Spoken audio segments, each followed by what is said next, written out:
你是谁？为什么会在我的床上？那个夫君，我是你刚过门的媳妇儿，昨天成的亲。难道她就是从小给我定下的未婚妻？可这个未婚妻叫什么名字来着？不记得了。不过她能在这个时候嫁给我，应该是对我有些情谊的吧？你叫什么名字？妾身林氏浸染，下河村林家人，初次见面，请多关照。下河村林浸染？不可能，我的未婚妻不姓林，也不是下河村的。夫君啊，你我成亲乃是父母之命，媒妁之言，那时你还在昏迷中，不知道，也情有可原。唉，他还不知道他曾经的未婚妻已经退婚了吧？那个女人也是个目光短浅的人。温艳丽瞪大了眼睛，她感觉自己幻听了。夫君，你怎么了？是我做错了什么吗？不是说他是一个心理强大的人吗？我刚才所言没有毛病吧？不是幻听，确实有人说话。难道这屋子里还有第三个人？但林氏好像没听到的样子。难道只有我能听到？不行，必须找出来。我有些累了，需要休息一下。快结束这个话题吧，这尬聊真费脑细胞啊！那你休息吧，我要起床做饭。哦，对了，你苏醒的事要不要通知爹娘呀？等一会儿吧，我再休息一下。朱莉不是说她婚后4天都没有醒来吗？怎么现在才第1天就醒来了？难道是蝴蝶的力量？这声音像是林氏的，可是他根本就没有张嘴啊！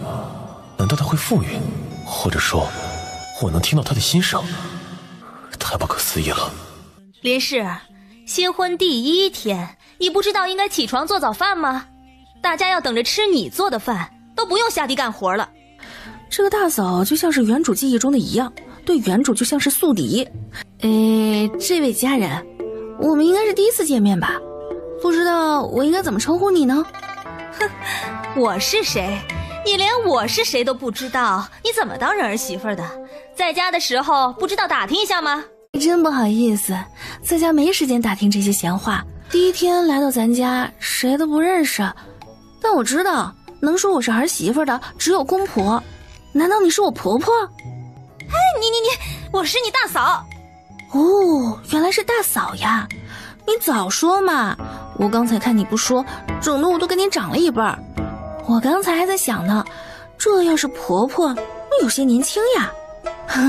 反正这样的误会，我这心里还怪不好意思的。哼，现在知道了，还不去做饭？好的，大嫂，这就去。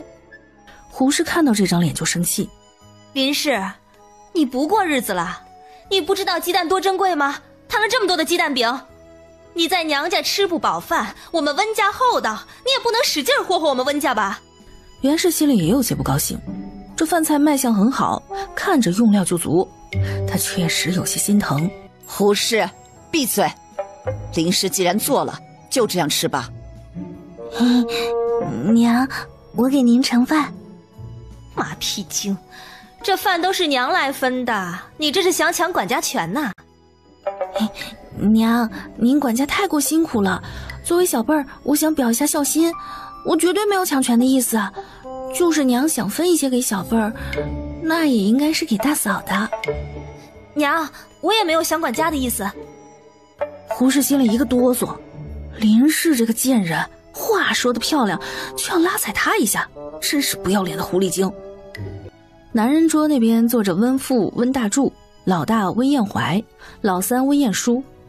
女人桌这边坐着袁氏、胡氏、林浸染和小姑子温玲珑。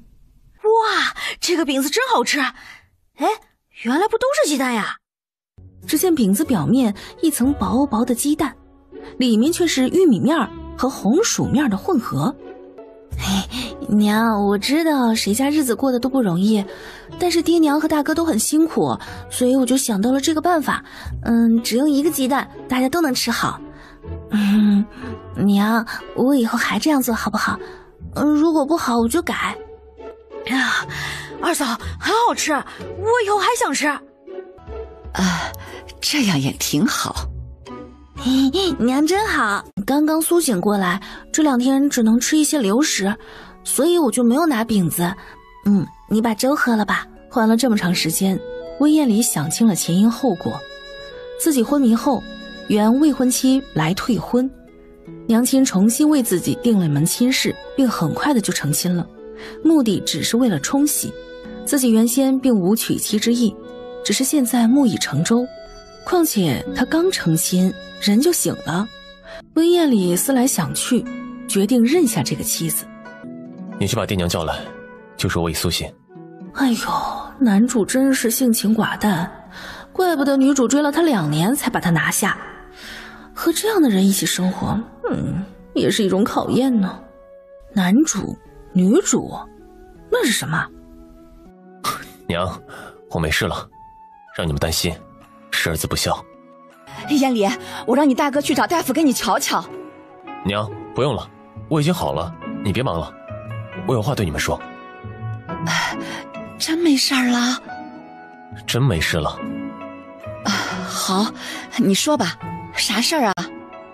爹娘，我醒来的消息暂时不要让外人知道，最好连大哥他们都瞒着。为啥呀？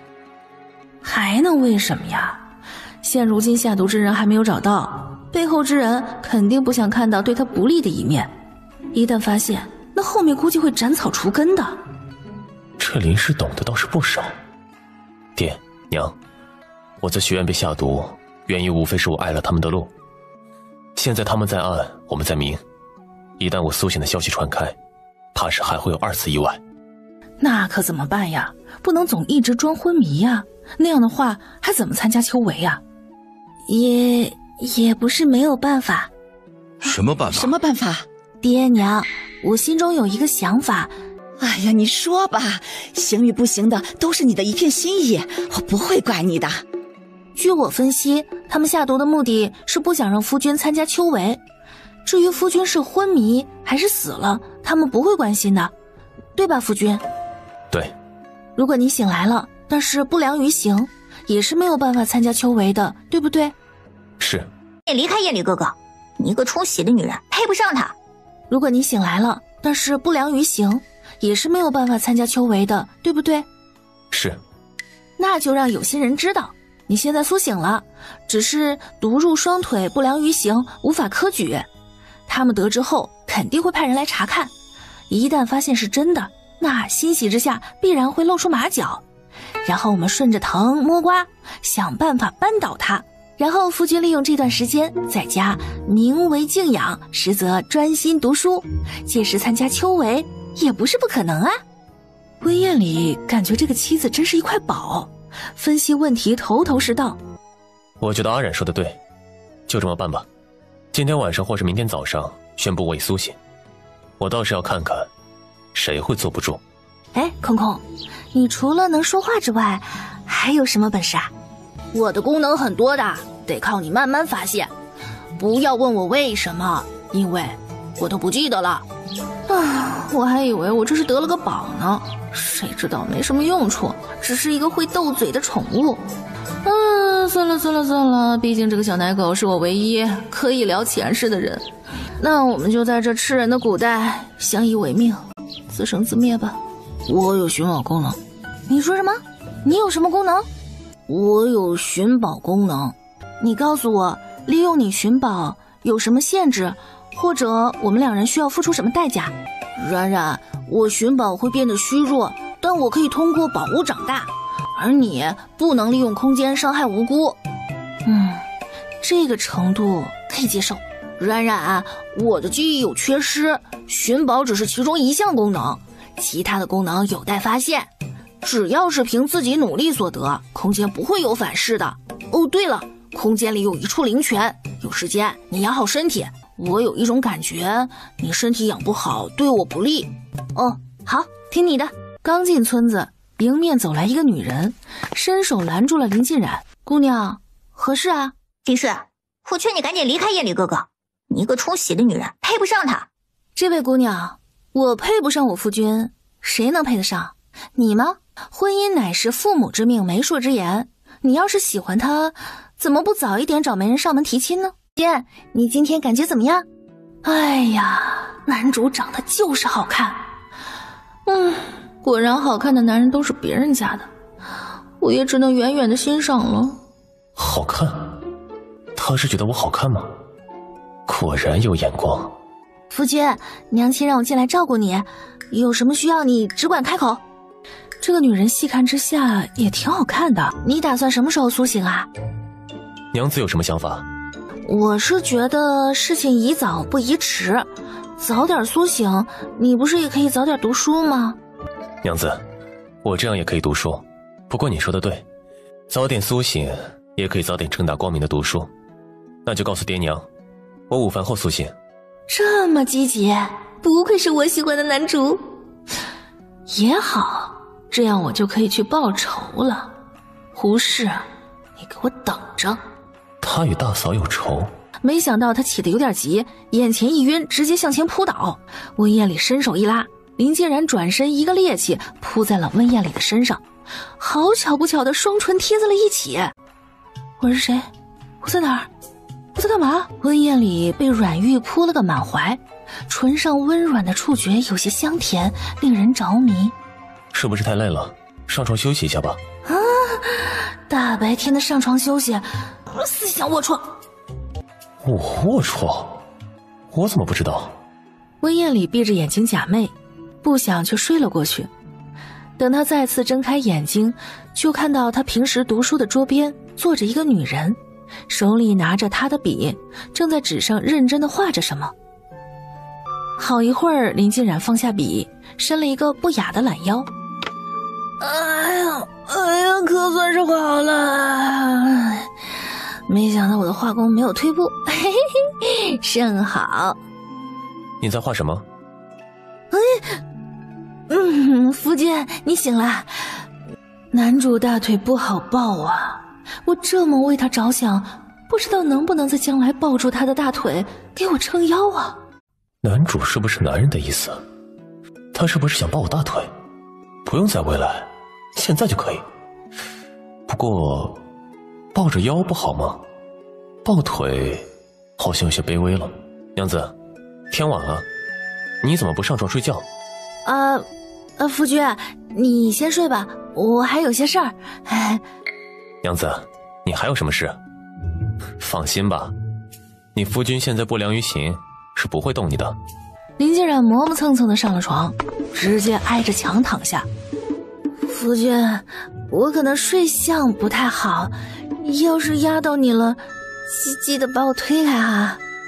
林婕然很是担心前世的睡姿一同来到这里，如果一起来了，那晚上可就热闹了。林婕然很担心自己睡不着，谁知道没一会儿就睡意来袭，直接进入了梦乡。温艳丽掀开自己的被子，将林婕然抱了进来，搂在怀里寻找白天的感觉。她把玩着她的秀发，轻轻地触了下她的唇，酥麻的感觉袭遍全身，果然还是白天的美妙的感觉。这应该是夫妻间可以做的事吧，这感觉该死的好。不知道明天醒来他会是什么反应。上天既然让他听到了他的心声，那他的身心就只能是他的。如果自己做得不够好，没关系，他会根据他心中所想，为他量身打造一个他满意的夫君。眼看着林婕然要醒过来，温艳丽放开了他，然后将他的一条腿放在自己的腰上，把一只胳膊放在自己的胸前。林婕然缓缓地睁开眼睛，入目的是让他瞳孔地震的场景。来到雷劈了我吧，这该死的睡姿怎么也跟过来了？温艳丽可不是我能觊觎的人物啊，老天爷，不带这么玩人的。我不是他能觊觎的人物，我们不是夫妻吗？为什么不能？他之前说过，他不是原来的他，难道他是替人嫁过来的？不管他是谁，既然引起了我的兴趣，那我的娘子就只能是他。何叔，您太厉害了，这个需要多少钱？叶李家的，你何叔是想求你个事儿，但又怕你拒绝，所以不知道怎么开口。何叔，你是不是想要继续坐轮椅卖呀？是，燕里家的，你说个价，把这图纸卖给我吧。你让我做的那个，我不要钱。嗨，何叔，要什么钱呀？本来我画的那个也不标准，能做得这么好都是你自己琢磨出来的。我这个轮椅你不要钱，就算2箱了。林继冉说完，也不管人家两口子什么反应，推着他的轮椅高兴地走了。叶里家的是个有成算的，我们成了他的情，以后他家要有事儿，我们一定要帮忙。不一会儿，全村的人都知道林继冉给温燕里做了一个奇怪的椅子。温燕里坐在轮椅上，感受着久违的太阳。他望向林继冉，目光是他自己都不知道的温柔。他此时已经确定林继冉是喜欢自己的，只是林继冉无端地认为他以后会另娶，所以才会又想着关心他，又想着逃离。温彦怀看着坐在轮椅上的弟弟，眼眶红了。他这天才一般的弟弟何时受过如此委屈？他一定会找出下毒的人，把他们绳之以法。怎么，娘子这是轻薄了为夫，不想负责？没有，我没有。要不是书中你是有官配的，我怎么可能放过你这么优秀的老公？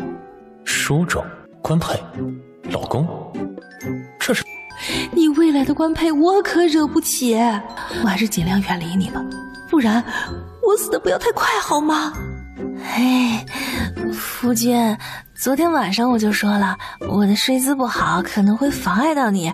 你放心，以后咱们中间放个枕头，不会再影响你的。看来他还没有完全喜欢上自己，那么自己就尝试改变，让他一辈子都离不开自己吧。也好，我的身子确实不太好，等我身体好了，咱们再圆房。娘子，你再忍耐几天。啥玩意儿？谁想着与你圆房啦？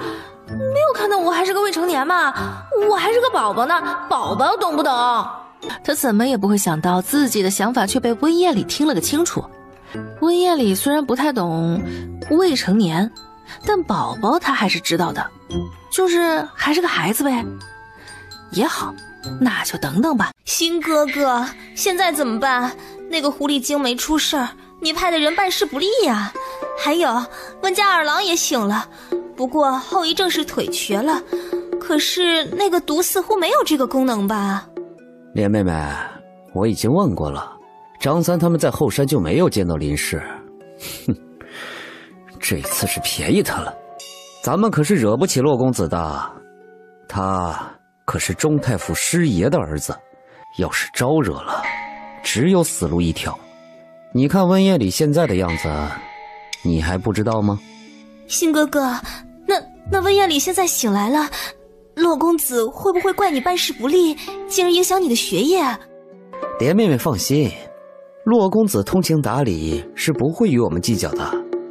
不过我得去探一下温夜里的虚实，要做到知己知彼。新哥哥，你自己去会不会引起温家的怀疑啊？你一个老黄瓜刷绿漆，装嫩的伪少女，什么样的场面没有经历过？这几句污言碎语就能吓到你？嘿，真是个没意思的小狗呀，连玩笑都不懂啊！啊，哼！哎呀，走吧，知道是谁就行了，让他们在这里随便玩吧。这么不自爱，早晚会遭报应的。林金冉去镇上去得快，回后山回的也利索，在后山开启寻宝模式，中午也没有回去，直到天快黑的时候才往回走。娘，我跟你说，那个林氏就没有过日子的心，指不定与什么人私奔去了呢。你看看，到现在都不回来。大嫂，我与你没有仇怨吧？你怎么能这样诋毁我呢？你没有听到佛经上说看什么是什么吗？你心里想着私奔，才会看到谁都像是要私奔。你要是想私奔，大哥一定不会再留你的。林氏，你胡说八道什么呢？你要是没有那个心，老往那山里面跑什么？还不是想着与人私会？胡氏，我敬重你是大嫂，从来没有跟你大声说过话，你不要把我的尊敬当成懦弱。我林金冉全心全力为了这个家，我敢发誓从来没有起过与人私奔之心。你呢？你敢吗？夫君，你给他解释解释，普及一下他贫乏的知识，丰富一下他那缺氧的大脑。仰望的感觉真的好飒呀！不要脸的人总是觉得别人不要脸。你等着，总有一天我会让你们两个奸夫淫妇付出代价。哼！温彦礼本来还沉浸在自己媳妇儿威武的雄风中，没想到听到了这个劲爆的消息，惊得他张大了嘴。大哥被戴了绿帽子。夫君，我从不说假话，而且我也是有小脾气的。你要是不相信或者无法忍受，我们可以和离。温彦礼没有想到林噤冉的脾气这么烈，这是小脾气吗？这是烈马好吧？和离那是不存在的。娘子，你放心吧，我当然是相信你的。我明白你的真心和苦心，我说过，我是不会辜负你的。大嫂，请你以后不要随便污蔑我的娘子，你要是有证据就拿出来反驳，你要是没有证据就闭上你的嘴，嘴是用来吃饭的，不是用来污蔑人的。就像我娘子所说的一样，不要把我们的敬重当作是懦弱，否则不要怪我告你污蔑。彦礼，你怎么能这么跟我说话呢？再怎么我也是你的大嫂，长嫂如母你不知道吗？大嫂，你知道什么叫长嫂如母吗？哎，夫君，你给他解释解释，普及一下他贫乏的知识，丰富一下他那缺氧的大脑。大嫂，长嫂如母这句话说的是长嫂有抚养年幼的弟弟妹妹的责任和义务，然后弟弟妹妹重敬长嫂。一般情况下是指父母去世，长兄长嫂需要尽父母的责任。大嫂，听到了吗？我们的父母健在，你就想当我们的母亲了，是不是有点早啊？或者说你是在诅咒爹和娘？好了，以后谁都不能胡说八道。林氏胡氏做的不对，你也有错的地方，在外面一定要注意自己的言行，不能给温家抹黑。爹说的是，儿媳谨遵教诲。娘，我今天进山走得有点远，中午没有赶回来，这背篓里的东西您帮我收拾一下吧，我有些累了。郭太给你温着饭呢，快去吃吧。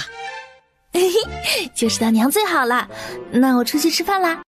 二嫂，你今天太帅了，我决定了，我以后就跟着你混。跟着我混啥呀？我什么也不会呀。才不是呢，我知道你隐藏了好多本事，我一定会知道的。就你是个小机灵。娘，谢谢你帮我娶了一个好媳妇，我很喜欢。林氏啊，是个好孩子，好好对他啊。哎，爹娘，快来看，嫂子这是找到了什么？哎，晏叔，你怎么能随便看你二嫂背篓里的东西呢？啊，娘，下回不会了。娘，林氏的背篓我们为什么不能看呀？他刚才可是说了让娘你给收拾一下的。胡氏，作为我温家媳，你是不是过于懒惰了？林氏知道每天去后山寻找可用之物贴补家用，而你来到我温家2年了，不仅一无所出，连贴补家用的行为都没有，你是怎么有脸说出看林氏背篓里有什么这种话的？大嫂真的和阿然有仇，看她的眼神恐怕会对阿然不利。不行，我的阿然太过单纯，绝对不能让阿然受到伤害。晏叔，你看到了什么这么惊讶？我看到里面有一个不认识的野菜，二哥，你可以告诉我是什么吗？好了，既然林氏说了让我处理，你们就看一下他到底有什么收获吧。等把东西都拿出来，他傻眼了。林噤冉采到的不是野菜，而是药材，有2株100年以上的人参，有1株看不清年份的灵芝。就这2个东西卖出去，他们可以直接去县城买房子，连赶考的银子都有了。他能够感觉得到林噤冉在想方设法地为他的科举铺路。他有预感，在某一天林噤冉会提出他完全不能接受的条件，比如和离。他知道林噤冉并不是有其他心爱之人，而是害怕自己先提出休妻。他只想和林噤冉一起看尽红霞，给他一生的富贵荣华呀。林氏为什么有这么好的运气？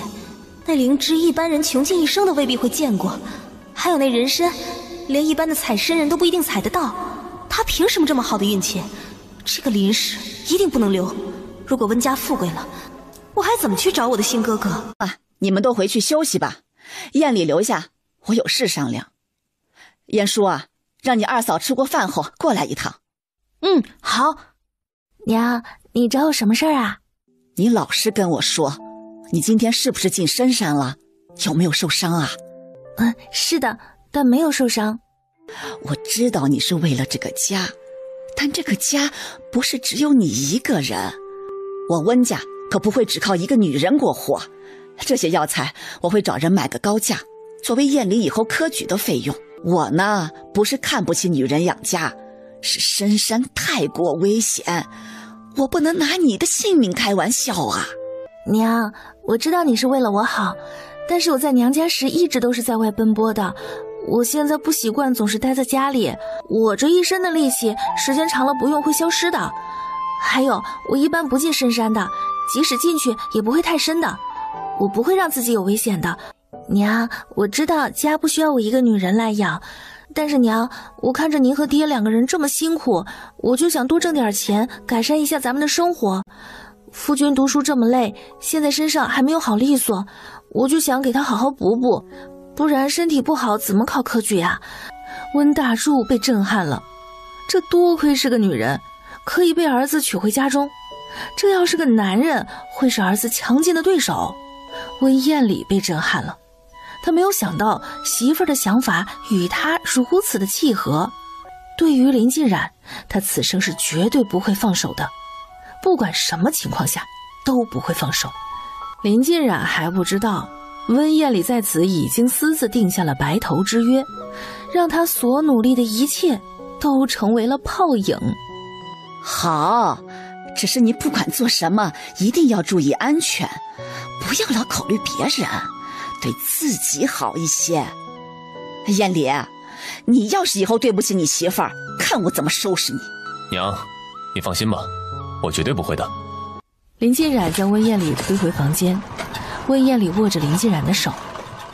娘子，你对我的好我都知道，我对你的心日月可见，不管以后我走到了什么程度，我都不会辜负你对我的好。娘子，你是不是觉得我不会有出息，还是觉得我会变心抛弃你？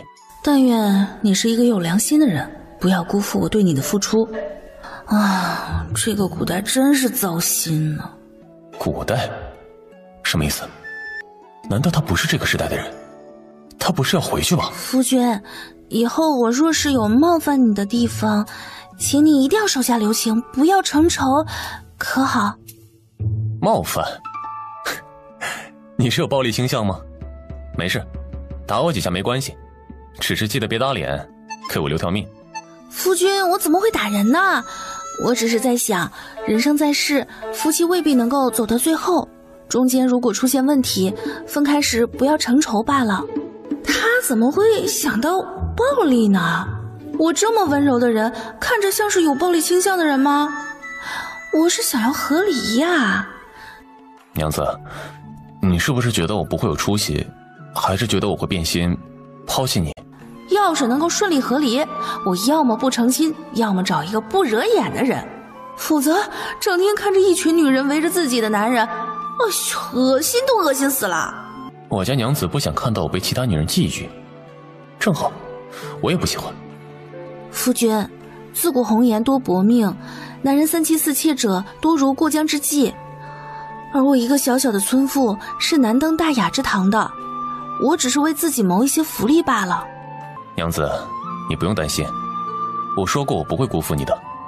温艳礼，我是不会困于后宅，困于女人之间的，我不会委曲求全的活着。娘子，不管咱俩最初想要表达什么，您想说的中心内容我已明白，你会在我中举或者春闱之后离我而去，是吗？坏了坏了坏了，如果他知道我真的是这样想的，会不会报复我啊？哦，他怎么这么难缠呢？他是怕我报复他，才不敢在此时提出和离吗？今天去镇上见到大嫂了。他干什么了？我是不是没有与你说过我与大嫂有仇？没有，在你醒来的那天，我上午去了后山，遇到了3个人，说是收了别人的钱，要把温秀才冲洗的娘子打晕放在后山，造成与人邪淫私奔的假象。他们3个人被我给打倒了，然后我就问出来了，是陆文星让他们这么做的。你怎么没与我说起？那天有没有受伤？哎呀，我没事儿，你不用担心，那几个人还不是我的对手。今天我发现大嫂要去镇上，我从后面尾随着她，发现她去找了那个叫陆文星的。那就是一个披着羊皮的狼，表面温顺，内心狠毒。那我们怎么报仇啊？距离秋闱还有5个月，咱们有的是时间。温家二老终于踏着余晖走进了家门。娘，东西卖了吗？卖了多少钱？够我们去镇上买房子吗？大嫂真积极呀，去镇上买房子，方便她与陆文星私会吗？哎呀，爹娘啊，不管卖了多少钱，千万不要让大嫂知道。爹娘，你们还没有吃饭吧？小妹去打水，娘子去盛饭。袁氏看了一眼自家的2儿子，瞬间明白了他的意思。护士，你这是要打听我们的家底？怎么，你是想要当家不成？娘，看你说的，我是那样的人吗？我这不是想着，如果能去镇上，二老也能享福吗？毕竟在这村里啊，天天下地，起早贪黑的，不适合二老养生。哼，怕是要让你失望喽。镇上啊，那是有钱人住的，我们这没有正经营生的人家，既没有钱在镇上买房，也没有那能力在镇上生存。怎么会呢？林氏挖的人参，采的灵芝，能卖上至少1000两银子，足够咱们一辈子吃喝不愁了。我一个当婆婆的都不好意思让林氏养家，你一个大嫂哪来的脸面挥霍弟媳的钱？林氏，我们2人啊没有本事，你的运气也不太好。这儿呢是人参和灵芝的钱，你拿着，过几天给燕里治病。娘，你放心，什么都没有夫君的身体重要。爹娘辛苦了，快快休息吧。袁氏等众人都走了，拿出1摞银票，给老头子，你找个机会给了燕里，别让那个胡氏知道，那个叫家精。娘子，那个灵芝和人参不可能就卖了这么点钱，爹娘只给了我们100两，你不会觉得生气吗？我当然知道这些药材的价格啦，至于爹娘为什么只给我们100两，也自有他们的道理。只要是为了我们好，银子放在谁的手里又有什么关系呢？夜晚对于温燕里来说是痛并着快乐的，她感受着娘子娇软的身体带来的心灵上的愉悦，却也承受着身体上烈焰缠身的煎熬。夫君，你怎么啦？是不是身体有什么不舒服啊？娘子，我身体没事，已经恢复如初。我是想问你，你想不想学认字？认字？在外人眼里我还是个大字不识一个的村姑呢，跟着他学认字，哎，挺好的，以后有借口了。不然我之前10几年的学都白上了，干什么都得藏着掖着，确实不方便呢。10几年，原来娘子这么厉害，学问没准都比我高呢。我教她可能都不太够格。想象着他明明会写字，自己还装模作样的握着他的手教他写字，温夜里光想想都觉得自己身体发软，耳根发热。阿涛，你怎么来了？是不是家里有什么事儿啊？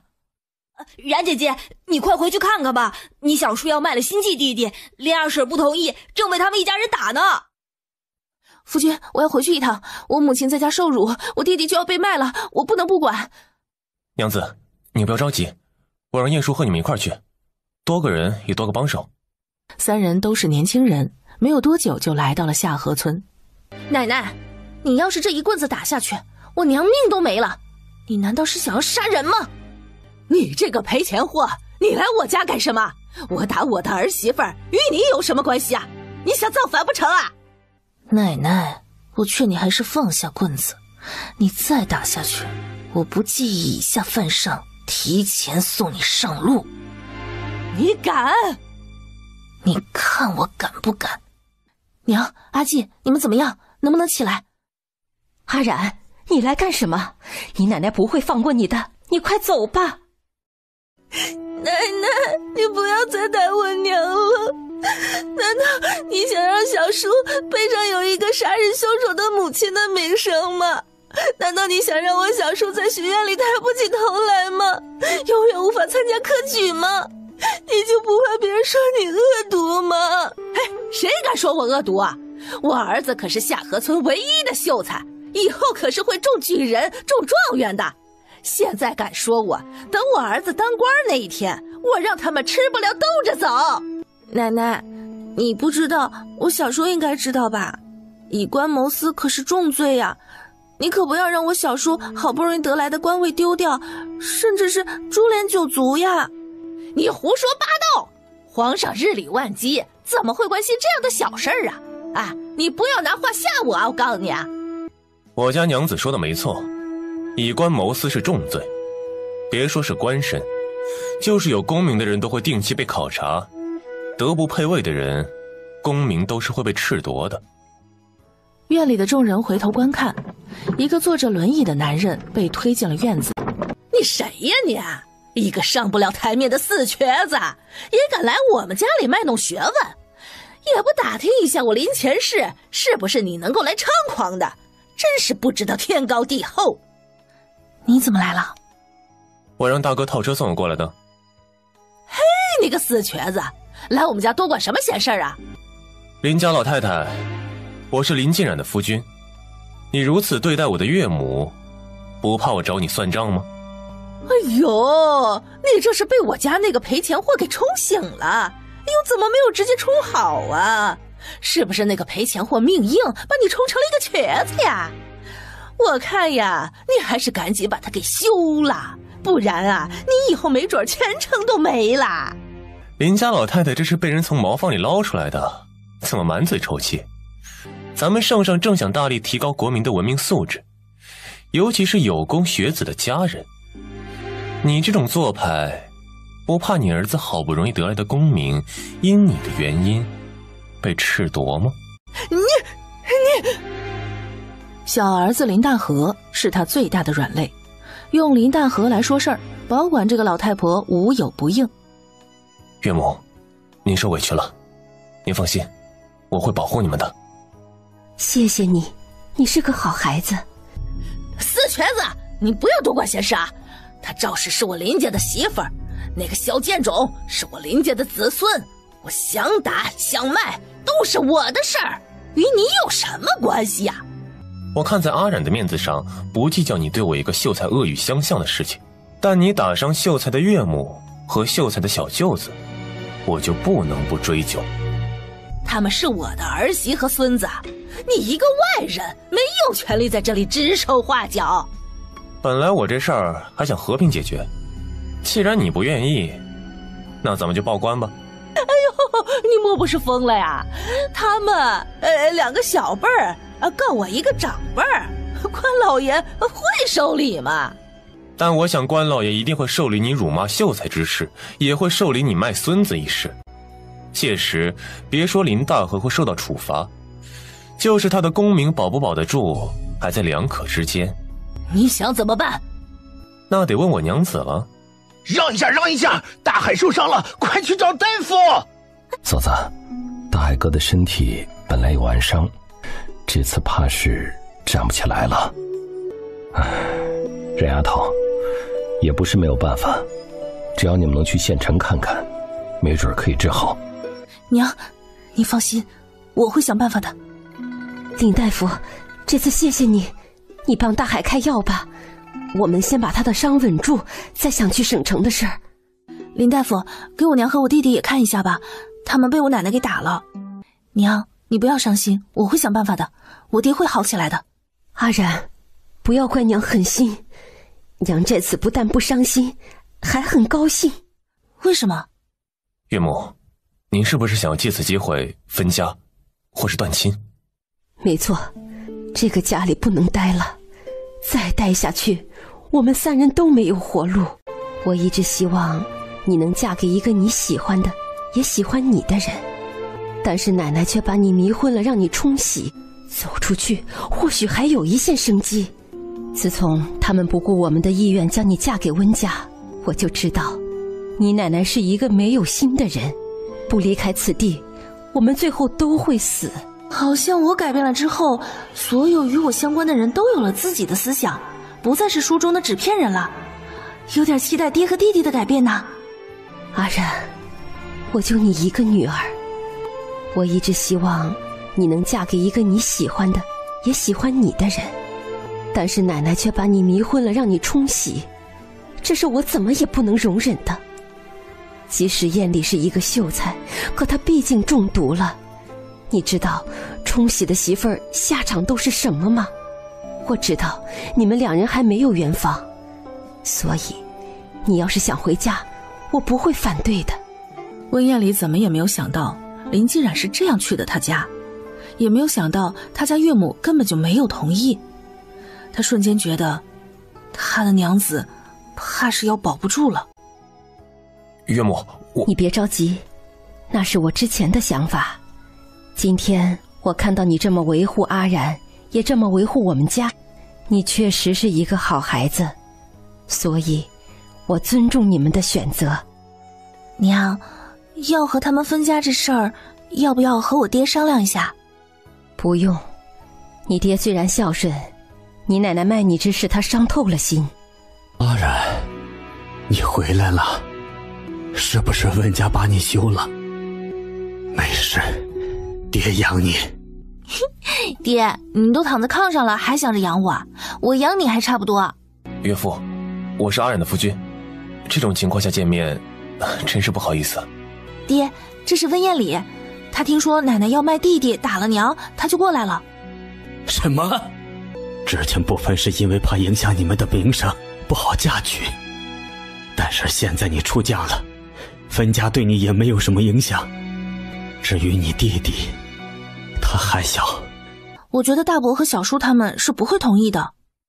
他们除了最在意你的小叔，就是最在意钱了。其实我一直都知道，我并不是你奶奶的儿子，我只是他们从外面抱回来的一个弃婴。你爷爷奶奶虽然养育了我，但是他们一家的本性也是世人皆知，并不是什么好人。我一直都没有受过他们的好处。温二公子，我家阿然虽然不是教养长大的，之前我们确实也没有多大的能力维护他，但是他就是我们夫妻的心头宝，与阿吉一样。所以你若是不满意这场婚事，我们可以接受和离。温艳里再次庆幸他来到夏河村，不然他这娘子能不能保得住还真是说不定。不说他本身就存在着离去的心，就是他这父母都跟他站在一边。岳父你放心，我对阿忍万分满意，况且他还是我的救命恩人，我是不会放开他的。岳父，分家我能帮忙的，有什么需要您尽管吩咐。不用，你和阿忍回去，我有办法的。爹娘，我可以留下来帮忙，我怕你们吃亏。阿然听话，你们必须回去。如果你们留下来，对于温艳丽以后科举不利，也对你的名声有碍。你要相信爹娘，我们会把事情做好的。以前是我们有顾虑，现在不会了。你奶奶那人最在乎的是林大河，第二在乎的是钱。我就把林大河和钱一起拿出来说事，到时我把村长和族长们都叫来。别说分家了，短亲估计都是有可能的。爹，这样能行吗？别到时候他们不愿意，再把你打个好歹。我不管，你哪天要分家，我要过来。阿然，爹知道你担心，但是你们若是在这里，这个亲不好断，也影响我的发挥。好吧。哎，爹，你要不要喝点水啊？我去给你倒。好。林继染是去给他爹倒加了灵泉的水，好让他爹快点好起来。二嫂，没事儿，林二叔和林二婶挺好的，事情都解决了。只是他们并没有分出多少家当，被赶到了村委的老房子里，说是村长和族长明天去镇上，他们帮着把户籍分开。哎，林二叔怎么是这样的人呀？那好歹是他的亲娘和亲弟弟，他怎么能以死相逼呢？真是一个不孝的人。哎，胡氏，照你的意思，林家二叔应该怎么做啊？林二叔忤逆老人肯定是不对的呀，他确实不应该找林奶奶要钱，他应该自己想办法看病。胡适，你认为如果自己的爹娘都不管他，还有谁会愿意帮他？如果爹娘都没有义务帮他，其他人谁有义务？那我哪知道啊，没有人帮他，他就自认倒霉呗，实在不行直接去死好了。胡适，我再问你一句，假如你是现在的林二叔，你会怎么办？我当然是找当娘的要钱了，我为家奉献了一辈子，病了不给治，还有天理吗？哎呦，这胡适真不愧是书中最不要脸的人，在害了原主之后，还能理直气壮地享受荣华富贵。温艳离以前没有觉出他大嫂这么可恶，现在看来与林金冉说的极其相似。他这位大嫂绝对不能再当温家长媳了，她不配。温艳怀也很生气，他的娘子怎么能说出这样不要脸面的话呢？温彦书心中更是气愤，有一个这样的大嫂，他都觉得丢人。他们家个个知书达理，怎么大哥娶了这么一个搅屎棍呢？温玲珑嘴上不说，内心决定远离这个人。胡适，你病了要找老人要钱，凭什么人家林二叔就不能要？不给你钱就是没有天理，不给人家林二叔就是理所当然。以后你给我闭上你的臭嘴，不然可别怪我代替我儿子把你给休了。什么？老大，好好管管你媳妇儿，好好给她讲讲道理。如果她听不懂，别怪我直接上手。胡适，从明天开始，家里所有的活都是你的，干不好直接滚回你娘家去。一屋子人，包括温大柱在内，都不敢说话了。我娘听到你爹的遭遇，应该想起了往事，有些感同身受。而胡适只是撞到了我娘的枪口上，被他无限放大了。不过呢，胡适确实不配当我温家长媳了。艳丽，明天我想去看看爹娘，还要给他们治病的钱，你会反对吗？而且我可能会以后很长时间都资助我爹娘。温艳丽，我今生不会放弃我的家。说我是个伏地魔也好，是个只顾娘家的人也罢，我都不会改变。如果你不能接受，正好我们可以各奔东西。温艳丽听到他的心声，知道他那是心中真正的想法，并不是故意说给他听的，也知道他家人是他此生的执念，所以自己并不伤心，但却有些吃醋。他什么时候才能够真正的走进他的心呀？好，明天我与你同去。同去？哪有女婿去岳父家这么勤快的？你不怕别人笑话你吗？更何况你应该在家里头备考啊。温艳丽笑得很温和，接着他的手很自然地在嘴边吻了一下。没关系，我们去我们的，不用在意别人的想法。再说让那群人知道后，还能降低他们的戒心，一举两得。第二天，林金然找到袁氏，委婉地说想要回娘家看看。袁氏拉着他的手：哎，孩子啊，去吧，你父母都是苦命人，把你拉扯大也不容易，尤其现在你爹还病着，过去好好安慰一下他们。我呢，也不是那种恶婆婆，你多跑几趟娘家，我不会多说什么的。我只有一点要求，那就是你一定要真心对待艳丽，毕竟这以后有一生的时间让你们彼此相伴，所以一定要付出真心。婆婆这么前卫啊，怎么有一种前世那些个婆婆们上身的即视感？前世婆婆？她前世嫁过人？别让我知道前世她嫁给谁，不然分分钟整死她。哎呦，多亏前世没有搞过对象，也没有结过婚，不然这当人家儿媳妇的落差一定让我更活不下去。如果可以，今生也不想成亲。没结过婚，是没成过亲吗？她还是我一个人的。娘，你放心吧，我一定好好对夫君的。哎呀，阿染，你们两人怎么又来了？不怕人家说闲话吗？娘，我爹怎么样了？什么时候去镇上？这个不急，再等等。娘，等什么呀？啊，是不是没有钱啊？娘，我有钱。你有什么钱？你这个傻孩子，有钱要给燕里看腿呀。娘，给他治病的钱还有呢，这是我给爹治病的钱。我前2天去后山得了2根人参，足够他们2个人治病啦。什么？人参？你是不是进深山了？你这个孩子怎么不听话呢？我说过多少遍不要进深山，你怎么就是不听啊？哎，我以后不去了，但是这钱你们一定要收下，我不能眼睁睁的看着爹病着。不用了，我自己有钱。爹，你有没有钱我还能不知道吗？哎呀，拿着吧，温彦礼不会说什么的。不要。爹，你不要这钱，是不是以后也不让娘去看我姥爷了？就让我姥爷一个人自生自灭吧。爹，你把我养育大，我就应该报答你。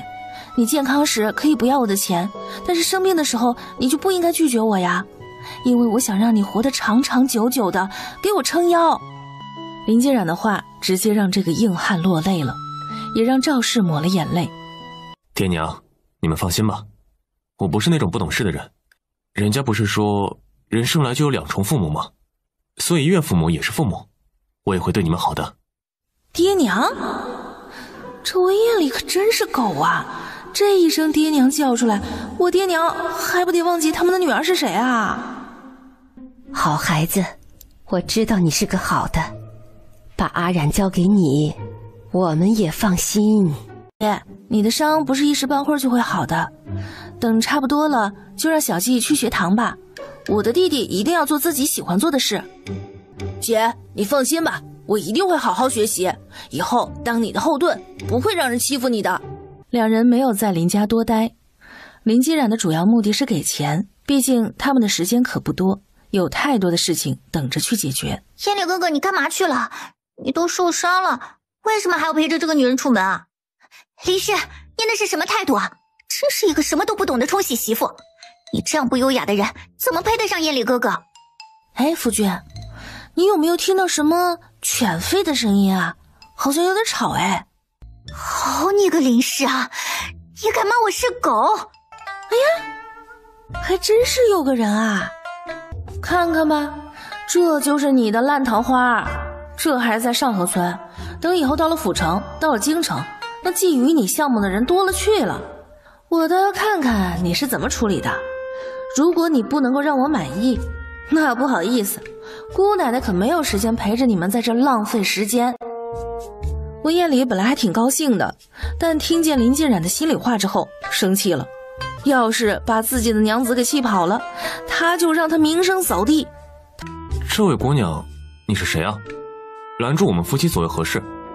如果没事请让开，我们有急事。燕礼哥哥，你怎么会不认识我？我们一个村子生活了快20年了，你竟然说你不认识我？哎呦，燕礼啊，她是村头刘家的秀娥啊，你怎么能不认识呢？离你家很近的，从你昏迷后啊，她还哭了好几次呢。天哪，这哪儿来的一大婶儿啊？这是硬要塞给刘秀娥一个暗恋温彦礼的名声。哎，二婶，你说的是真的假的呀？这刘秀娥真的哭过了？刘二婶，良言一句3冬暖，恶语伤人6月寒。说别人之前先考虑一下这话安在自己身上能不能承受。不管是男人和女人，都会受名声所累。二婶这是受人指使，故意在这破坏别人名声，你就不怕你的女儿也享受此等待遇吗？我温彦礼行得正走得端，除了我家娘子，对谁都不会多看一眼。所以二婶，你确定要把这脏水泼到我身上，不怕我告诉你一个对秀才的不敬之罪吗？那我应该是看错了，也许是刘秀娥在自家受了委屈才哭的。那啥，我还有事，先走了啊。只要自己和温彦礼联系到了一起，哪怕名声有损，也能赖上温家。只要林嫣然受不了离开温家，他就可以进入温家了。没有想到刘二婶跑了，这个刘秀娥真是阴魂不散。我林嫣然的男人绝对不能让别人染指，我种的桃子绝对不能让别人给摘了。他林嫣然的男人，夫君，你很高兴啊？是因为遇到暗恋你的人了？娘子，我是很高兴，不过是因为我觉得不装君子，直接拿话噎人，真的好爽。求生欲拉得挺满的，不管是真是假，这话让人听着高兴。然，你怎么不进空间啦？现在空间里的灵泉多了。正在做饭的林静然突然听到了空空的声音。哎，我做了什么？为什么灵泉会增多呀？还有是什么时候增多的？就在刚才啊，应该是你做了什么回应吧，不然灵泉怎么会增大？天哪，这个空间内的各个设备的变化，不会都是跟温夜里有关吧？不会这么玩我吧？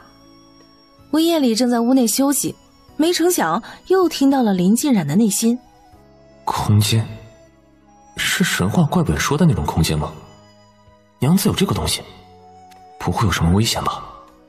匹夫无罪，怀璧其罪，看来应该联系他们了。林静然在厨房边做饭边与空空聊天，完全不知道他的马甲又被人扒下了一层，也不知道此时的温燕里因为他的马甲想要自爆一下自己的一个马甲。爹娘，我想着明天就和阿冉前去府城，想办法扳倒洛家，不然我想要邱维是万万不能的。洛家势力非常大，没有万全之策，不要以身试险。爹，你放心吧，我有办法。你们明天怎么过去啊？明天我们2个坐村里的牛车去镇上，让大家知道我们去寻找神医之腿了，归期不定。爹，只要有人问，你就这么回答。再回家时，我们说不定就可以甩掉轮椅了。这都是因为他无能，不然他这个天才一般的儿子哪用得着受这个气呀？放心吧，我们都会没事的。好，好。娘，你在家好好看着大嫂，她不是一个安分的人，最好别让她有机会出来去干坏事，或者是散播什么谣言。放心吧，娘知道。让我说赶紧的休了，再娶一个好人家的姑娘。一个冲喜的娘子怎么上得了台面？第二天一早，2人带着足够的盘缠前往村口等着李大叔的牛车。哎呦，燕李家的，你们2人这是要干嘛去啊？李二婶，我和夫君打算去趟府城，听人说那里有神医出现，我们夫妻2人想去碰碰运气。那你们就坐着牛车去啊？那什么时候才能到府城呢？李二婶放心吧，我们先到县城，再租车到府城。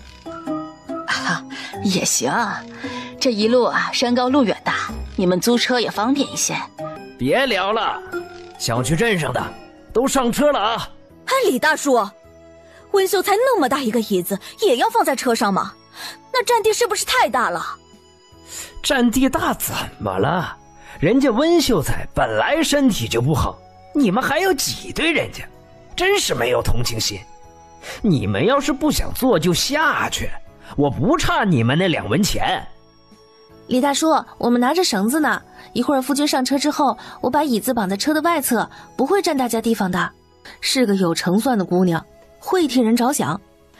哎呀，温秀才，你说你一个有功名的秀才，为什么要娶这样一个粗鄙的女人呢？你们着实是有些不配呀。刘秀娥的娘啊，这是自己女儿出师不利，老子娘蹦得出来丢人现眼。1，我娘子是明媒正娶来到温家的。2，我娘子识文断字，字写的也漂亮。不要以你那目光短浅的鼠目来看待我明情玉洁的娘子。我们2个是有正经婚书在手的，且已经在官府报备。不可能，林氏整天都在干活，她怎么会有机会识字？什么都不懂的无知妇人。我娘子的外公是个秀才，我岳母乃是秀才之女，我娘子怎么会没有机会识字？哇哦，未来的首府这么毒舌吗？我好喜欢。文书什么时候有的？平时面带笑容，重话都没有一句的温秀才，竟然为了林静然展现了毒舌功能。没想到我林静然前世没有买上豪车，今生却实现了。马车如果换成前世的代步工具，最不济也是个宝马吧，再不就是个奔驰。温彦礼坐在车厢内，听着他家娘子心中所想。安然，这一路艰难险阻，想要我死的人不知凡几，你怕不怕？你得罪了多少人啊？优秀的人总是遭人妒忌，这次是骆金义提前下手，其他人占了便宜，但只要我不死，总有人坐不住。我好想回去啊！天上那个不知道在何处的穿越大神，能不能把我得到的都收回去，放我回去过我平淡的日子，好不好？回去？他还可以回去？这一次温彦礼真慌了。人生可怕的不是得不到，而是得到了又失去。一想到林继冉会离开他的世界，他就觉得剜心割肉般的疼痛。夫君，你怎么了？哪里不舒服啊？我们先去看大夫好不好？温彦礼一把把林继冉拉进自己的怀里，抱着不放手。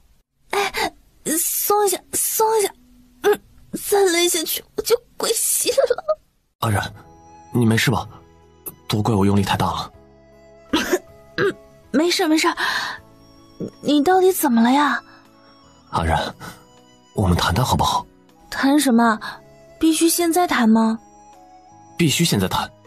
那行，那我把车赶到一旁的小路上，别影响人家走路。冉冉，有人跟踪你们，手中拿着刀，你做好准备。林继冉前世可不是宅女啊，外面的事业那是风生水起，干哪行忘哪行。夫君，你在车里面坐着，后面好像有人追来了，我出去打发了他们。阿然，我去吧，你在车里等着。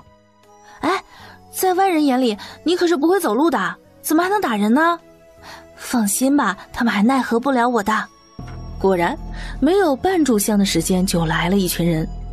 臭娘们让开，让车里的人出来，不然连你一起打死。今天正好让你姑奶奶活动一下筋骨。林继冉拿着一根胳膊粗细的棍子，打的那是一个酣畅淋漓呀，把这几天的憋屈全撒了。温彦礼在车上手拿着暗器想要打出，却发现完全没有他下手的余地。有这样的娘子，他还怎么能够立得起为人夫君的雄风啊？也不知道林继冉是从哪里拿来的绳子，一个一个的把他们全给绑了，扔在地上叠罗汉。夫君，现在怎么办？要不要审一下？说说吧，你们是哪个阁的杀手？谁派你们来的？哼，你别想从我们口中得到消息，我们是不会说的。那就是想死。好，我成全你们。温彦礼手中出现一个明晃晃的袖剑。等一下，我说，你最好说的是实话，否则我不介意让你生不如死。我们是魑魅阁的人，是洛二老爷花500两买你们的人头。证据呢？还有，这个令是谁接的？这个我们不能说，说了我们会没命的。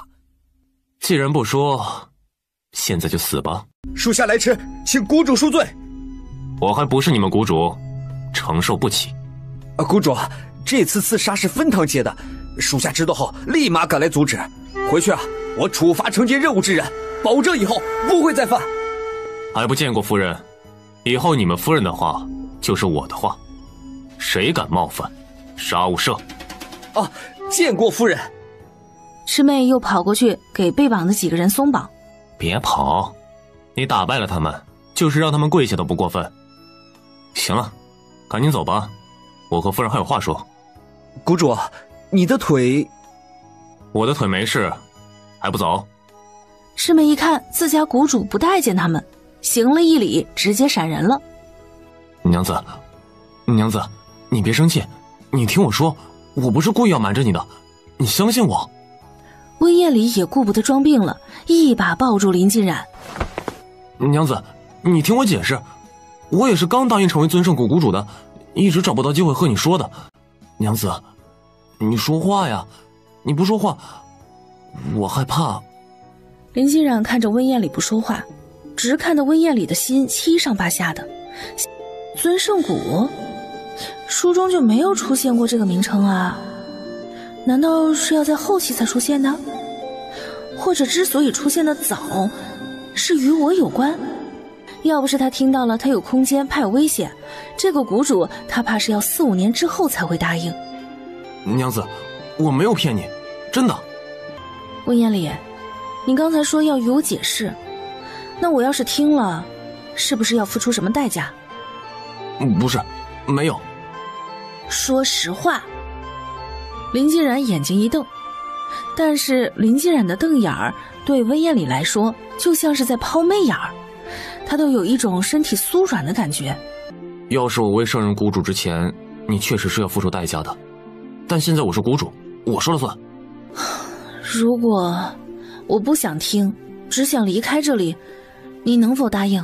娘子，不管你去哪里，我都要跟着。你要是去得远了，我就不参加科举了。难道命中注定一定要参加下一届的秋闱吗？那我所做的一切还有什么意义啊？哎呀，算了，实在不行躺平吧，没准在这里死了可以直接回去。什么？他死后才能回去？太好了，那我一定要保护他，不能让他死，让他没有机会离开这里。你说吧，我听着。不说吗？不说我走了。说，我马上说。你知道的，温家并不是上河村的原住民，在我哥哥2岁时搬过来的，而在我5岁的时候，我和小伙伴们一起玩，一不小心跑到了深山，遇到了一个怪老头，他每天都教我一些功夫，直到18岁他突然不来了，说是让我接受尊圣谷谷主之位，但我不想立马接受，因为我要走科举之路，并不想让人知道我会武功。但是你出现了，你渐渐走进了我的内心，可是我走不到你的心中，我害怕了，你知道吗？之前不管面对什么我都不会害怕，可是面对你，我总有一种随时会失去你的可能，总觉得你似不食人间烟火的仙女，随时可能离我而去，所以我让尊圣谷提前面试了。为了我？难道我们心有灵犀？我想要离开时他能感觉到？不会是骗我的吧？你中的毒是不是也是假的？我是真中毒了，但是我有解药。你是故意中的毒？娘子，我又不傻，怎么会是故意的？是我大意了。哎呀，我知道了，咱们走吧。娘子到底是答应了还是没答应？没有确切答案真让人揪心。娘子，你在想什么？温彦礼看着这样没有生气的林静然，感到前所未有的害怕。娘子，你要是不想当谷主夫人，我就不当这个谷主了。你与我说话好不好？你这个样子，我好心疼。啊，让我好好想想行不行啊？让我好好想想行不行啊？感觉自己被骗了。这样一个厉害的人物，需要他陪着一起整倒洛家吗？娘子，你想好了吗？我们要不要离开？温彦礼，你是不是说过喜欢我？没有我不行。娘子，我说的都是真的。在你之前，我不懂男欢女爱，但你出现之后，我才觉得人生有了目标，努力有了方向，读书有了动力，赚钱都是为了给你。温彦礼把他这18年来没有说的话全都说了，目的就是为了留住林静然。他甚至都没有想过他说的话会不会用力过度了。你回答我3个问题，我再决定要不要留下来。温彦礼觉得他的心都快要跳出来了。娘子，你问。你对男人3妻4妾有何看法？简单回答就好。别人如何我不知，温家祖训，男不纳妾，女不为妾。我喜欢弱水3千，只取玉瓢饮。这个答案好，有家训，有自己的想法。温彦礼听到林静然的心声，知道他对这个答案比较满意，心也放下了一些。你如何看待和离？他家娘子这么猛的吗？问了妻妾问题问和离？如果男人不是良人，和离也是一条生路。我不会歧视别人和离，也不会看不起和离之人，但我今生是不会和离的。如果有一天你的爱人不得已离开了，你会不会直接毁天灭地？你要离开我？为什么？回答这个问题好吗？我不知道，我拒绝回答，我不会让这种事情发生。你离开我只有一种方式，那就是寿终正寝。为什么有一种霸总宣言的既视感啊？莫名有些心动是为什么？走吧，我们继续出发。娘子，你还没有亲口告诉我你要留下来。我做的不够明显吗？娘子，虽然行动很重要，可是我更需要用你的承诺来安我的心。你若不说，我心难安，而我心难安的后果，就是我无心克拒。温彦礼，你如果让我亲口承诺，便再也没有了后悔的余地。我这个人霸道不讲理，之前你看到的所有温柔都是装出来的，确定还要？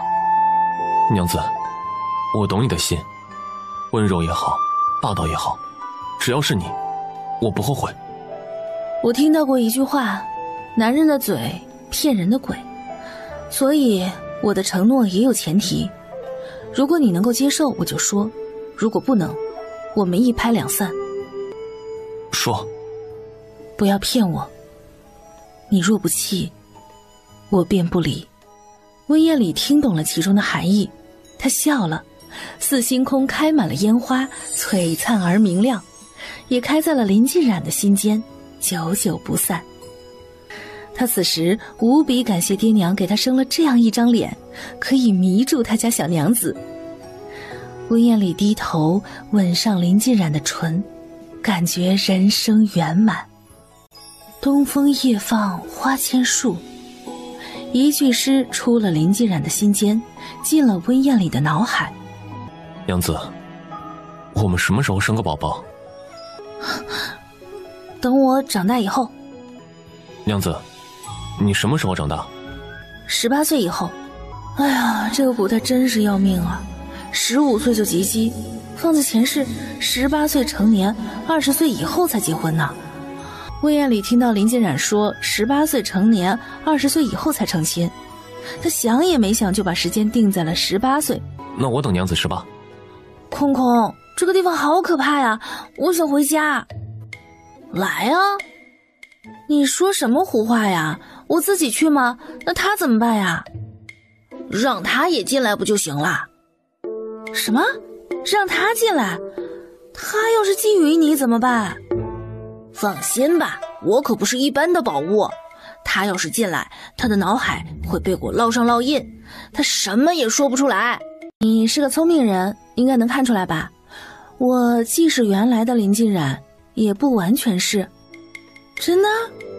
他应该不会答应吧？毕竟脑海中要有烙印哎。林静冉在原地转圈圈，不知道怎么开口。温彦礼，我有个问题想问你，娘子，我愿意，你说什么我都愿意。你知道我要说什么？不知道，但是我愿意。即使脑海中烙下印记，失去自由，也愿意？与你在一起，我就是自由的。那好，你闭上眼睛，我带你去个地方。温彦礼睁开眼睛，看到了他一生都不会忘记的画面。娘子，这是哪里？嘿，这是我的空间，是我从异世界带来的宝贝。温彦礼激动地抱住林静冉。阿然，我好高兴，我终于走进了你的内心。但是娘子，这样一个地方，千万不要让任何人知道。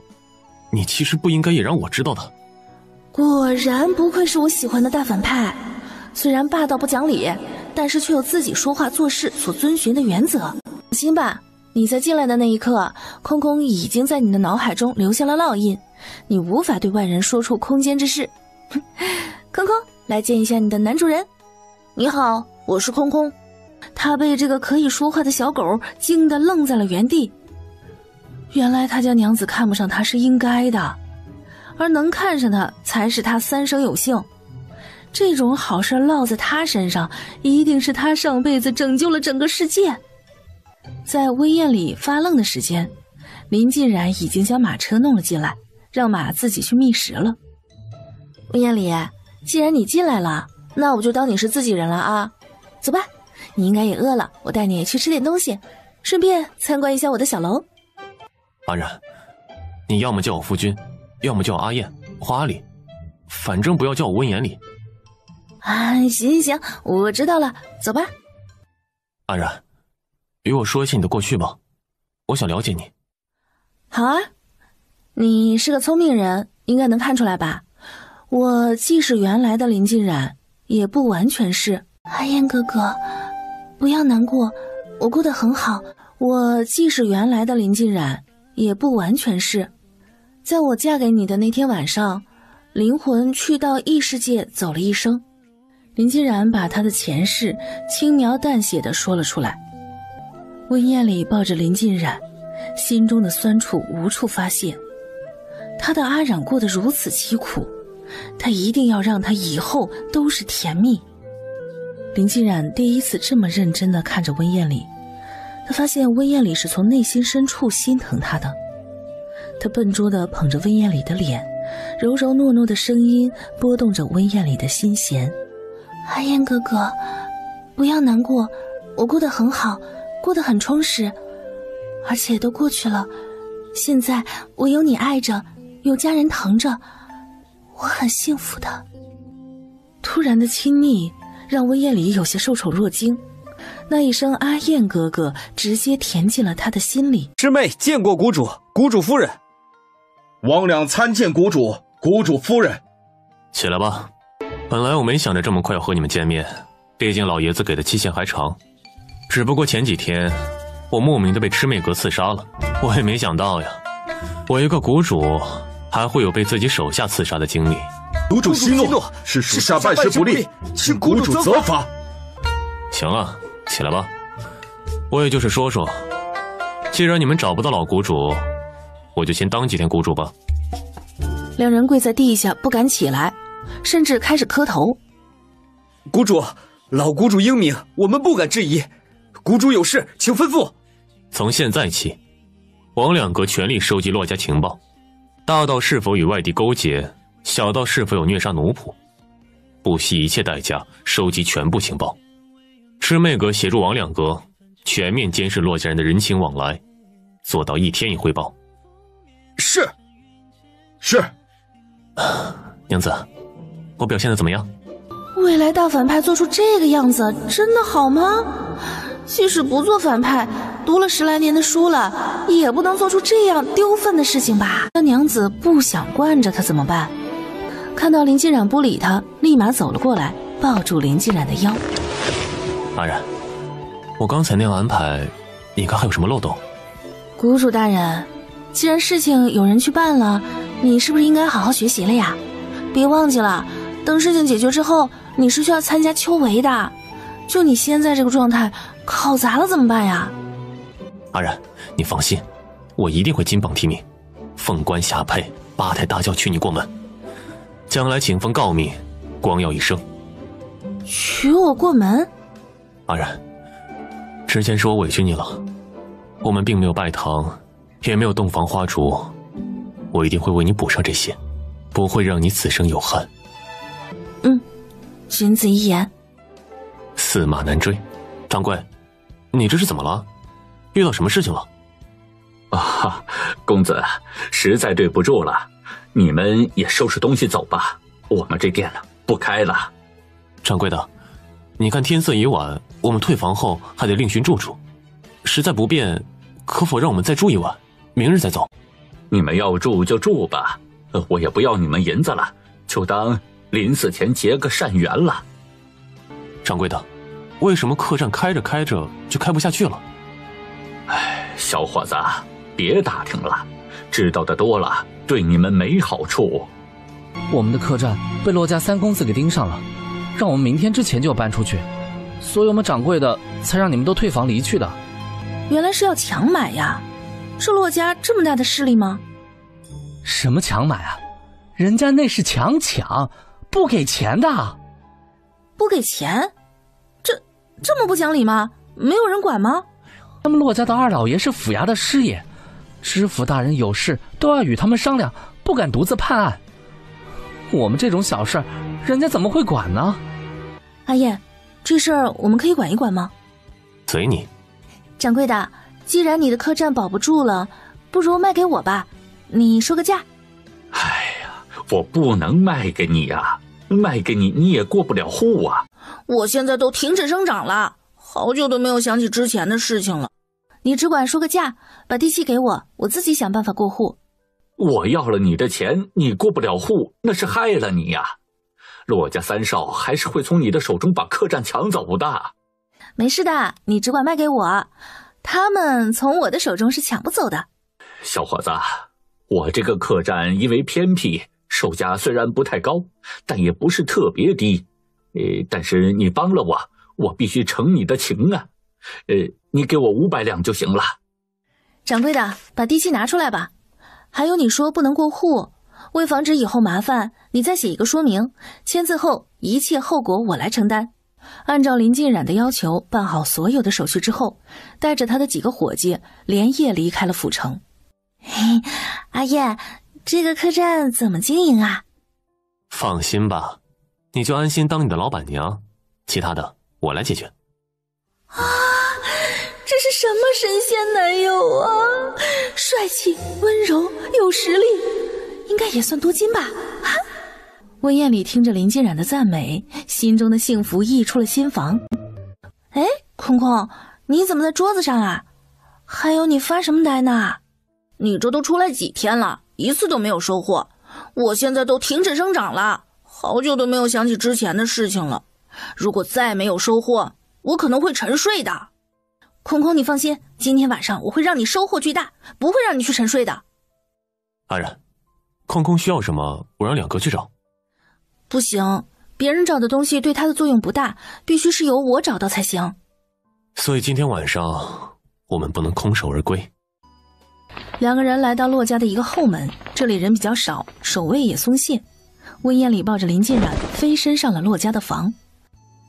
他们首先去的就是骆府的药房。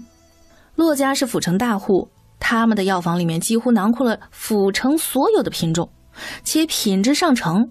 两人进入房间，也不管是什么药材，全部都收入空间。温艳里根据脑中的路线，又带着林静冉进入了宝库，如法炮制，收完就走，然后去了书房，发现书房还有灯光。两人趴在书房的屋脊上，听着里面的动静。大哥，今天有消息传来，京义想要对付平阳县的那个人进府城了，只是没有查到他们住在何处。可知他们来府城何事？来人说，京义派人给他下了毒，但他醒来后，毒入双腿，不良于行。来府城是为了寻找神医治病。让人继续查，找到后密切注意他的动向就行，不要暴露骆家。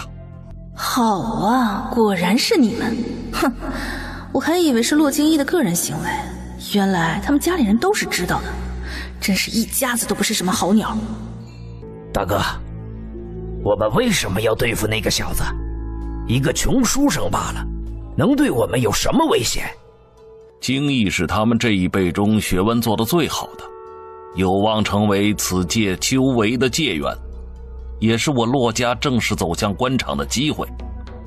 我会让二皇子看到，我骆家也不是可以小觑的，也有可以支持他的栋梁之才，所以京义必须成为中太府的界缘，这是我们骆家的筹码。好一个骆家，竟然还有皇子有勾结，难道他们想要帮助二皇子夺嫡，也不看看他们选择的二皇子是不是那块料？大哥，对付那个穷书生可以理解，但对付他那个冲喜的媳妇儿是什么道理呀？这个我也不清楚。当时消息传来时，我还觉得纳闷儿，那小子刚昏迷，还没有想要冲喜的意思，京中是怎么知道的？对呀，为什么会有人提前知道他要冲喜，还要对付他冲喜的媳妇儿？难道是有人未卜先知？未卜先知？世上怎会有这样的人？等等，未卜先知？难道还有别人传书了？不能吧，我可是个炮灰啊，不用对付就能死的那种，谁会对付啊？我在书中没有得罪人，但是却占了一个男主前妻的名额。难道是有人重生了，不想出现意外，选择先下手为强？难道重生的是女主？完了！如果重生的是女主，我还能对付得了吗？书中的女主已经够让人害怕的了，重生后的她怎么会让温艳里的身边有其他的女人啊？她对男主一见倾心，再经一世，怎么会放得下心中的执念？温艳里听到他家娘子的心声，觉得这个世界玄幻了，怎么也没有想到还会有人与他家娘子一样重活一世，还说那人是自己前世的妻子啊，这怎么能够让他接受呢？温艳里看到他家娘子脸色发白，抱起他飞身走了，不再关心洛家的事。阿然，你哪里不舒服？怎么脸色如此的白？温艳里害怕了，有些颤抖地将林静然整个抱在了怀里。他有一种感觉，他娘子已经心生退意。阿然，你心里有什么委屈，说出来好不好？打我一顿也是可以的，不要这样折磨自己。阿燕，我想静静，你去其他房间好不好？他怎么知道我想的不好的事情了呢？阿然，你怎么了？他应该是紧张我罢了，毕竟他现在是我的夫君，还不知道他前世的妻子已经重生了。我不承认我有前世的妻子，即使有又如何？谁规定前世今生的妻子必须是一个人？阿燕，你相信前世今生吗？我也不知道相不相信，但人间的确有地府的传说，也有轮回的传说，但这与我们有什么关系？如果有人突然跑到你面前，说是你前世的妻子，你会怎么办？阿然，是你吗？如果有前世，我宁愿相信是你。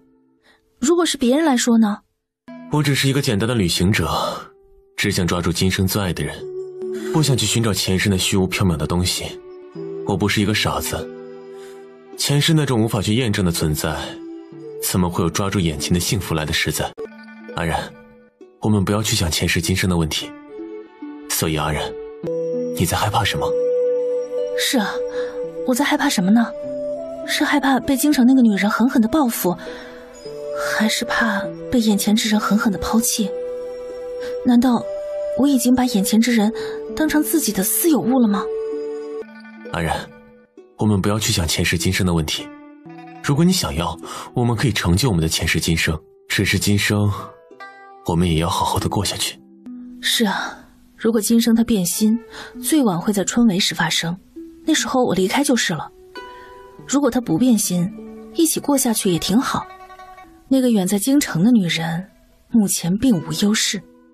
温艳里听到这里，知道他娘子这是想通了，至于他想要离开之事，他就当作没有听见。现在阿染被针对迫害一事，他一定会彻查，一旦发现是那个女人所为，就等着他的报复吧。阿燕，刚才是我想差了，我一听到我无辜的被针对，就想到是你太优秀了，有人看上你了，觉得我碍眼了，所以就迁怒于你，以后不会了。阿然，只要你高兴，别说迁怒，就是无故打我一顿，我都不会还手的。胡说八道，我是那种随便就打人的人吗？我家娘子温柔善良，大方美丽。阿然，以后心里有事只管告诉我，不要憋在心里，不然会生病的。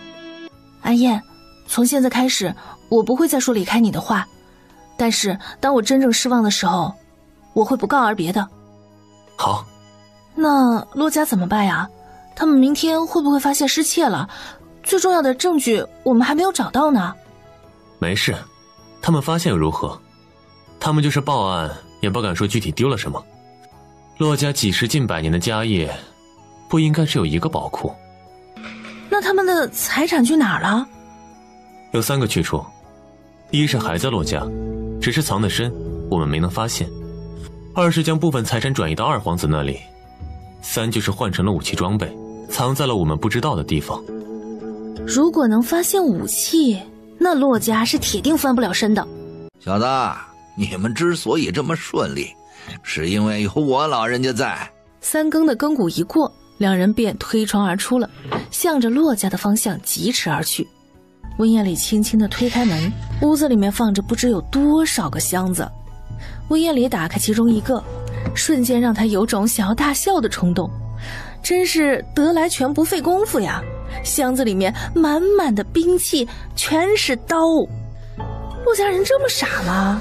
把兵器放在家里的暗室之中，万一被人发现，那可是掉脑袋的罪呀！陆家人把东西放这儿，应该是想把东西运给二皇子，但他们对外宣称是银子，毕竟银子从家里运出去合情合理。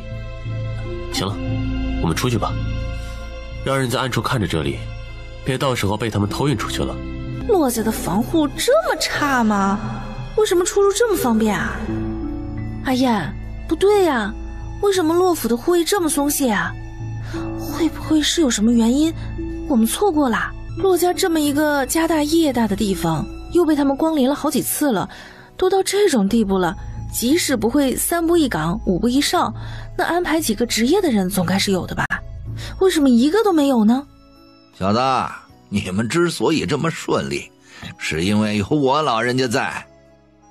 听到有第3个人说话，两个人吓了一跳，他们竟然都没有发现。这要是这人有个歹意什么的，他们的命早就不在了。老头，你怎么总是神出鬼没的？好好出现在我们面前不行吗？别每回都出现在别人背后。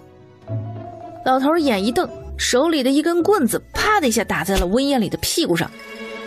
林静冉先是一愣，然后忍不住扑哧一下笑出来了。好好的一个姑娘，干什么这样一副打扮？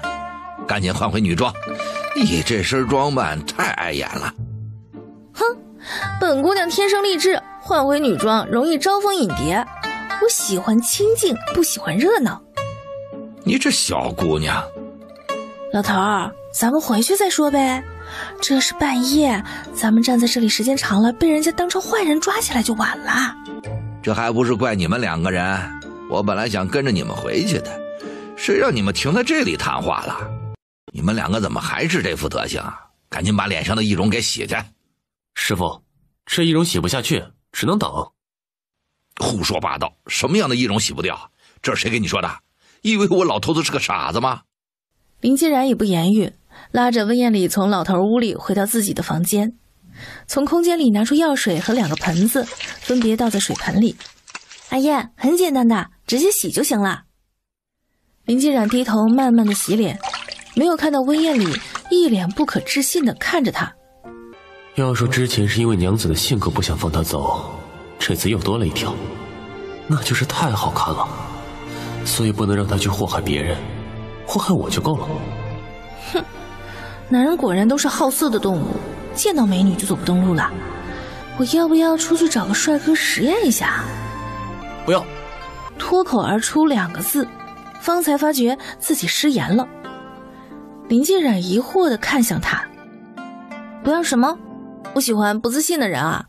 如果你需要我的安慰，怎么样？那是不可能的。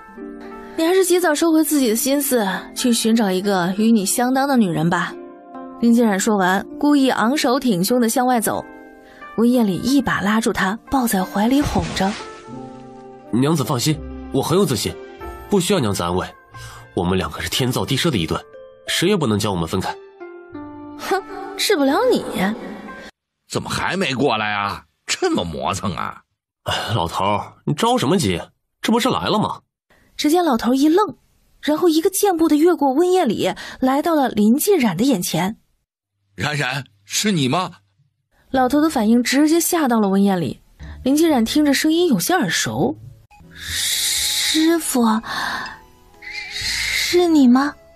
冉冉，是我，真的是你啊！我找的你好苦啊！师傅，我好想你啊！林嫣然一下子扑到老头怀里，不知道是出于什么心情，一下子把林嫣然从老头的怀里面给拽出来了，自己抱在怀里不放手。师傅，你不给我解释一下这是怎么回事吗？为什么你们会认识？阿燕，你先出去，我与冉冉单独谈谈。你放心，我是他师傅，就是父亲一样，不会欺负他的。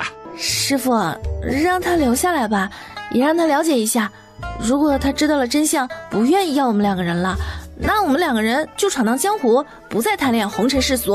好，留下也好啊，但得记住，听到什么都不要开口，不要打断我们。为了留下来，他站在一旁当个柱子。师傅，这是怎么回事啊？你怎么也来到这里啦？冉冉，你先说你是怎么来到这里的？啊，你干了什么事情才过来的？我那天晚上看了一本连载小说，一不小心多点了催更，醒来之后就成了他冲喜的新娘。来到这里还没有1个月呢。冉冉，你来了不到1个月，你师父我来了快30年了，我找你都找麻了。林静冉看着这样的师父，虽然不明白他们2人为何来的时间不一样，但是不影响他心中的感动。师父，你到底是怎么来的？为什么早了那么多年呀？哎呀，说来话长。我本来呢是昆仑山上修行的道士，有一天啊，你的师爷啊，我的师傅就让我下山，他说我还有个徒弟未收。谁知道当我找到你的时候啊，发现你不仅是个孤儿，还是一个命中有劫数的孤儿。中间啊还有一段为师都看不清的灰色地带。师傅，你不是省级散打冠军贾行之吗？怎么成了昆仑山的道士啊？贾行之伸手给了他一个脑崩。温艳里看着师傅打了林静冉，险些上去给他呼呼。师傅，你下手太重了。你别装了，为师根本就没用力，你还是像小时候一样，总想着碰瓷师傅。说吧，这次又想从师傅这里要什么呀？我都忘记了我还有这个习惯呢。不过这次我是真的没有想要的，这是纯粹的自然反应。你当时一个孤儿院的孩子，我一个老道接近你，那院长能让我教吗？我不得给自己找个身份呢？那时候呢刚好就有个比赛，我就参加了，没想到这一不小心就成了冠军。我师傅就是厉害。随着你年龄的增长，渐渐的接近那个灰色的地带，我才发现你可能会因为某件事情离开这个空间。我却推算不出。于是我回山找我师傅，他说让我静观其变。可是等我回来后，发现你的气息消失了，怎么也找不到你，就像这个世界这从来没有过你一样。师傅，你是说我在那边没有尸体，我凭空消失了？是啊，当时我发现你不在这个时空的时候，才推算出你身上的灰色地带没有了。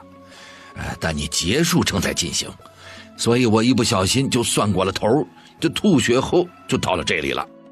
师傅，您为了徒儿受苦了。师傅，那您为什么会收阿燕为徒啊？怎么还用上敬语了？变回来，我当年过来的时候啊，正好被人打吐血了，被尊圣谷主带回去，又学了多年才出师找你。遇到阿燕时啊，我算出他身上会有你的气机，所以就收了他。只是多年来你一直没出现。不对，我在这小子8、9岁的时候见过他一次，那时候他身上没有你的气息，所以我又走了。温艳里有点感伤，原本以为师父收徒是因为他根骨齐家，没想到主要原因是因为阿染。随后他又开始高兴，原来他们的缘分在多年前已经定下了。师父，那时候他不是我，错过了和师父的相认，我反而觉得很高兴。我不想让你成为别人的师父。温艳里在旁边默默的不敢说话，尽量降低自己的存在感。冉冉，可是阿燕也是我的徒弟，那怎么办呢？师父，要不把他逐出师门？也行。不过如果没有他呀，那尊圣谷主就得是你，所有的事情都得你来做。这样也好啊，女孩子比较心细。什么还要当谷主？不行，虽然当谷主很风光，但是很累呀。还是算了，让一半师傅给他吧。师傅，我想了下，还是留下阿燕吧。你毕竟教了他那么多年，他还没有尽孝就走，实在是太便宜他了，还是让他留下来干活吧。这个小丫头还和小时候一样口是心非，信了他的话才怪呢，明明就是舍不得那小子。好，那就留下查看。师傅，你不是出门好长时间了吗？怎么突然回来了？还不是你不中用啊，被人下个毒都躲不过，还在劳动我老人家出来看你。师傅，我要是不中毒也娶不到阿然，你们两人也不会相遇，这样算来也是好事的。你说的不错，你的中毒也算是有了意义，但是我对你俩成亲的方式非常不满意，怎么办？师傅你放心，等我明年春闱之后再次迎娶冉冉。师傅，你这次还走吗？天机不可泄露。师傅，你在这个时空是什么身份啊？就只是尊圣谷主吗？是有其他身份，只是现在不方便告诉你们。不过等到京城就知道了。这是我在京城的一处别院的房契和钥匙。如果进京不用去其他地方居住了，住我这儿就行。师傅，这不会是我这次碰瓷儿的赔偿吧？不是。师傅，你对我这么好，我一定会孝顺你的，我将来会给你养老送终的。冉冉，不是我打击你，你要是不好好的练功，没准还活不过为师呢。学生平阳县温延礼拜见江大人。免礼，起来起来，不知你们深夜前来可是有事？两人将事情的来龙去脉说了一遍。你们真的与骆家有仇？那里真的是骆家的兵工厂？大人，我关注骆家不是一天了，每天晚上我都会在骆家附近转悠，他们的车不是第一次从骆家出来，那个地方即使不是骆家的，也与骆家脱不了关系。至于我与骆家的仇恨，不知断人前程算不算大仇？此话怎讲？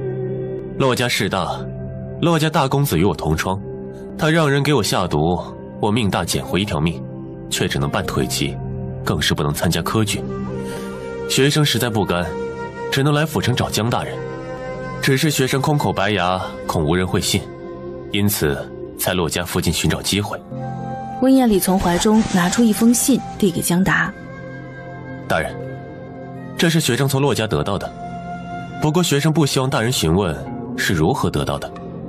这信真的来自骆府？只有这一封？其他的在何处？在骆大老爷的书房里。大人，学生有冤屈，其他人也有冤屈，这中泰府城有冤屈的人不计其数，学生已经知道明天会有人来告状，学生恳请大人想办法到骆家搜家，到时学生与之同去，那书信必会得到。这温秀才将事情都做了，最后利用自己的手扳倒骆家。那我明天就等着有人来状告骆家，到时候你混在兵丁之中，一同前往。江达自从来到中泰府，没过过一天舒心日子，每天都被骆家的那个二老爷监督着干事儿。大人，小人有一计，可开此门。是易了容的林晋然。你说。林晋然本来不想出来的，但看着他们实在没有办法，只好出来献策了。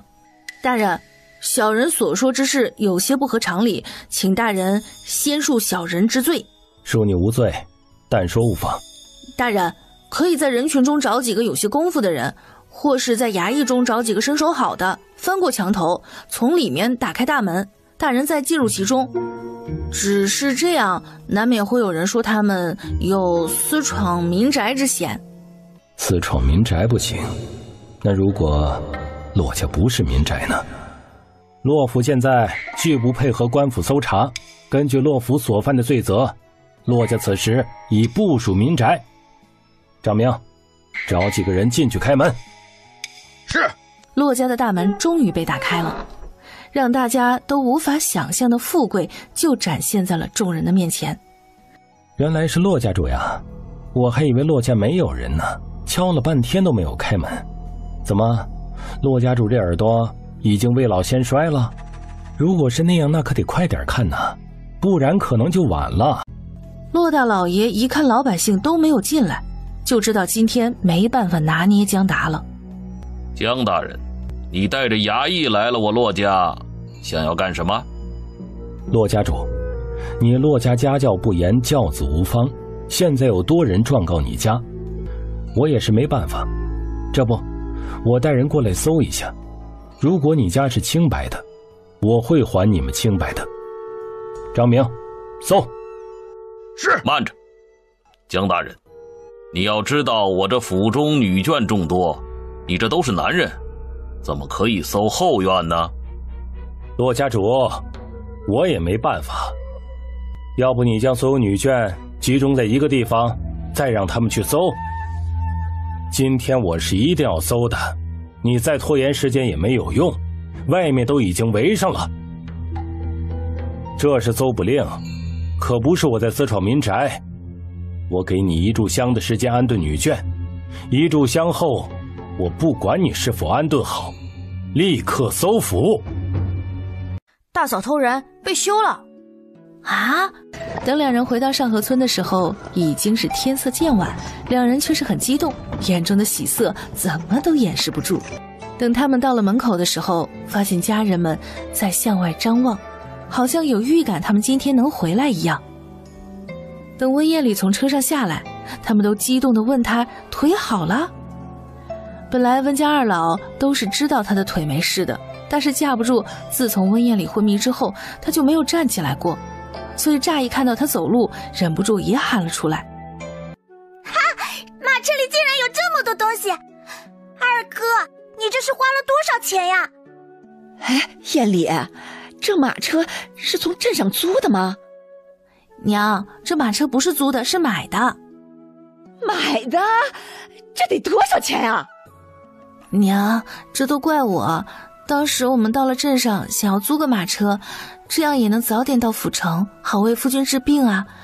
但是又想到还得负责车夫的费用，再说了，夫君行动不便，我一个妇人和别的男子在一个车上，多有不便呀。正好有人急用钱，便宜出售马车，我们就给买了。袁氏虽然心疼钱，但也明白从镇上到府城一路山高路远的，能有自己的马车确实比较方便。娘，你放心吧，这些东西多数都是别人送的，我们自己没花多少钱的。不过娘，你放心，我以后一定会挣很多很多钱，让你想怎么花就怎么花，再也不用1文钱当成2文钱来花了。这孩子是真的把他们当成了亲人，居然说出了这样的承诺。唉，好孩子，苦了你了。要是艳里以后对你不好，我饶不了他。我以后找娘告状。怎么没有看见大嫂啊？大嫂偷人被休了。啊？你们都知道啦？哎，二嫂，你早就知道了。哎，弟妹啊，那你怎么不早说呀？是不是在暗地里看我笑话呢？大哥，不是我们不想说，是这里面关系重大，大嫂的事情与我和艳里都有关系，在事情不明朗的情况下，我们实在是不敢明说的，怕一个不好满盘皆输，所以让大哥受委屈了。哎，隔墙有耳，关上大门到屋里去说吧。事情是怎么样的，阿冉比我更清楚，让他说吧，就从我被下毒说起吧。好，我也不详细说了，就简单说一下吧。我成亲的第2天去山上，被3个混混给截住了。他们被我打倒之后说是陆文兴干的，又交代说陆文兴是大嫂的青梅竹马。后来有一天，我跟着大嫂到了镇上，发现他与陆文兴私通，又听到陆文兴说是他给夫君下毒。听说我与夫君都没有出事儿，就过来试探。我还听到陆文兴说下毒的原因是与中泰府城的骆家有关，所以我将这些都告诉了夫君，他让我先行隐瞒，等事情解决了之后才说大嫂的事情。众人听到这里也明白了，他们当时确实不能说出来，不然牵一发而动全身，后果不是他们能够承受的了。弟妹啊，是大哥误会你了，对不起啊。大哥，这怎么能怪你呢？这都是胡氏的错呀。二嫂，那后来呢？你们去府城以后怎么样了？二哥的腿是怎么治好的？你二哥的腿一开始就没事儿。之所以坐轮椅，是因为中太府城骆家是一个将近100年的世家，势力庞大，而骆京义是你二哥的同窗，想要迫害你二哥。一旦发现他完全好了，那还会再次迫害的。所以我们去了府城，也不是去为了治病，而是找到了当地新上任的知府，找到了骆家的把柄，靠着官府扳倒了骆家，然后我们就回来了。那骆家为什么要迫害我二哥？他们不是同窗吗？因为骆京义的学问一直不如我，却又想着拿第一，所以只有我死了，他才能出头。谁能明白万年老二的痛苦啊？人家想要整死他也是可以理解的，但是却不能被原谅。他不如我二哥，是他自己没有本事，应该想办法努力超过去，怎么能有这种手段呢？少年，你要知道，他之所以敢这么做，是因为他家里有这个实力。他明白，只要他家不倒，你二哥就不敢追究，就是知道了又能怎么样呢？所以晏殊，努力学习吧，只有自己有了本事，才不会被人欺负。到那个时候，我们就可以选择是做好人还是做坏人，而不是像现在这样只能一味的被打压。温彦礼有些嗔怪地看着林静然，可怎么可以把道理说得这么清楚啊？那他这个当哥哥的岂不是没有用武之地啦？所以大嫂是怎么被发现的？你们走了以后，娘为了让大嫂长个记性，给她活儿有些多，但是大嫂不想干，开始顶撞娘。娘说了她几句，她就负气走了。后来我和哥哥一起去找她，发现她在镇上和一个男人挽着手臂有说有笑。我们从后面跟着，发现他们2人进了一户人家。等我们撞开门，他们2个衣衫不整的在一起。大哥很生气，就打了他一顿，然后就写了休书。等娘知道的时候，也就没有说什么了。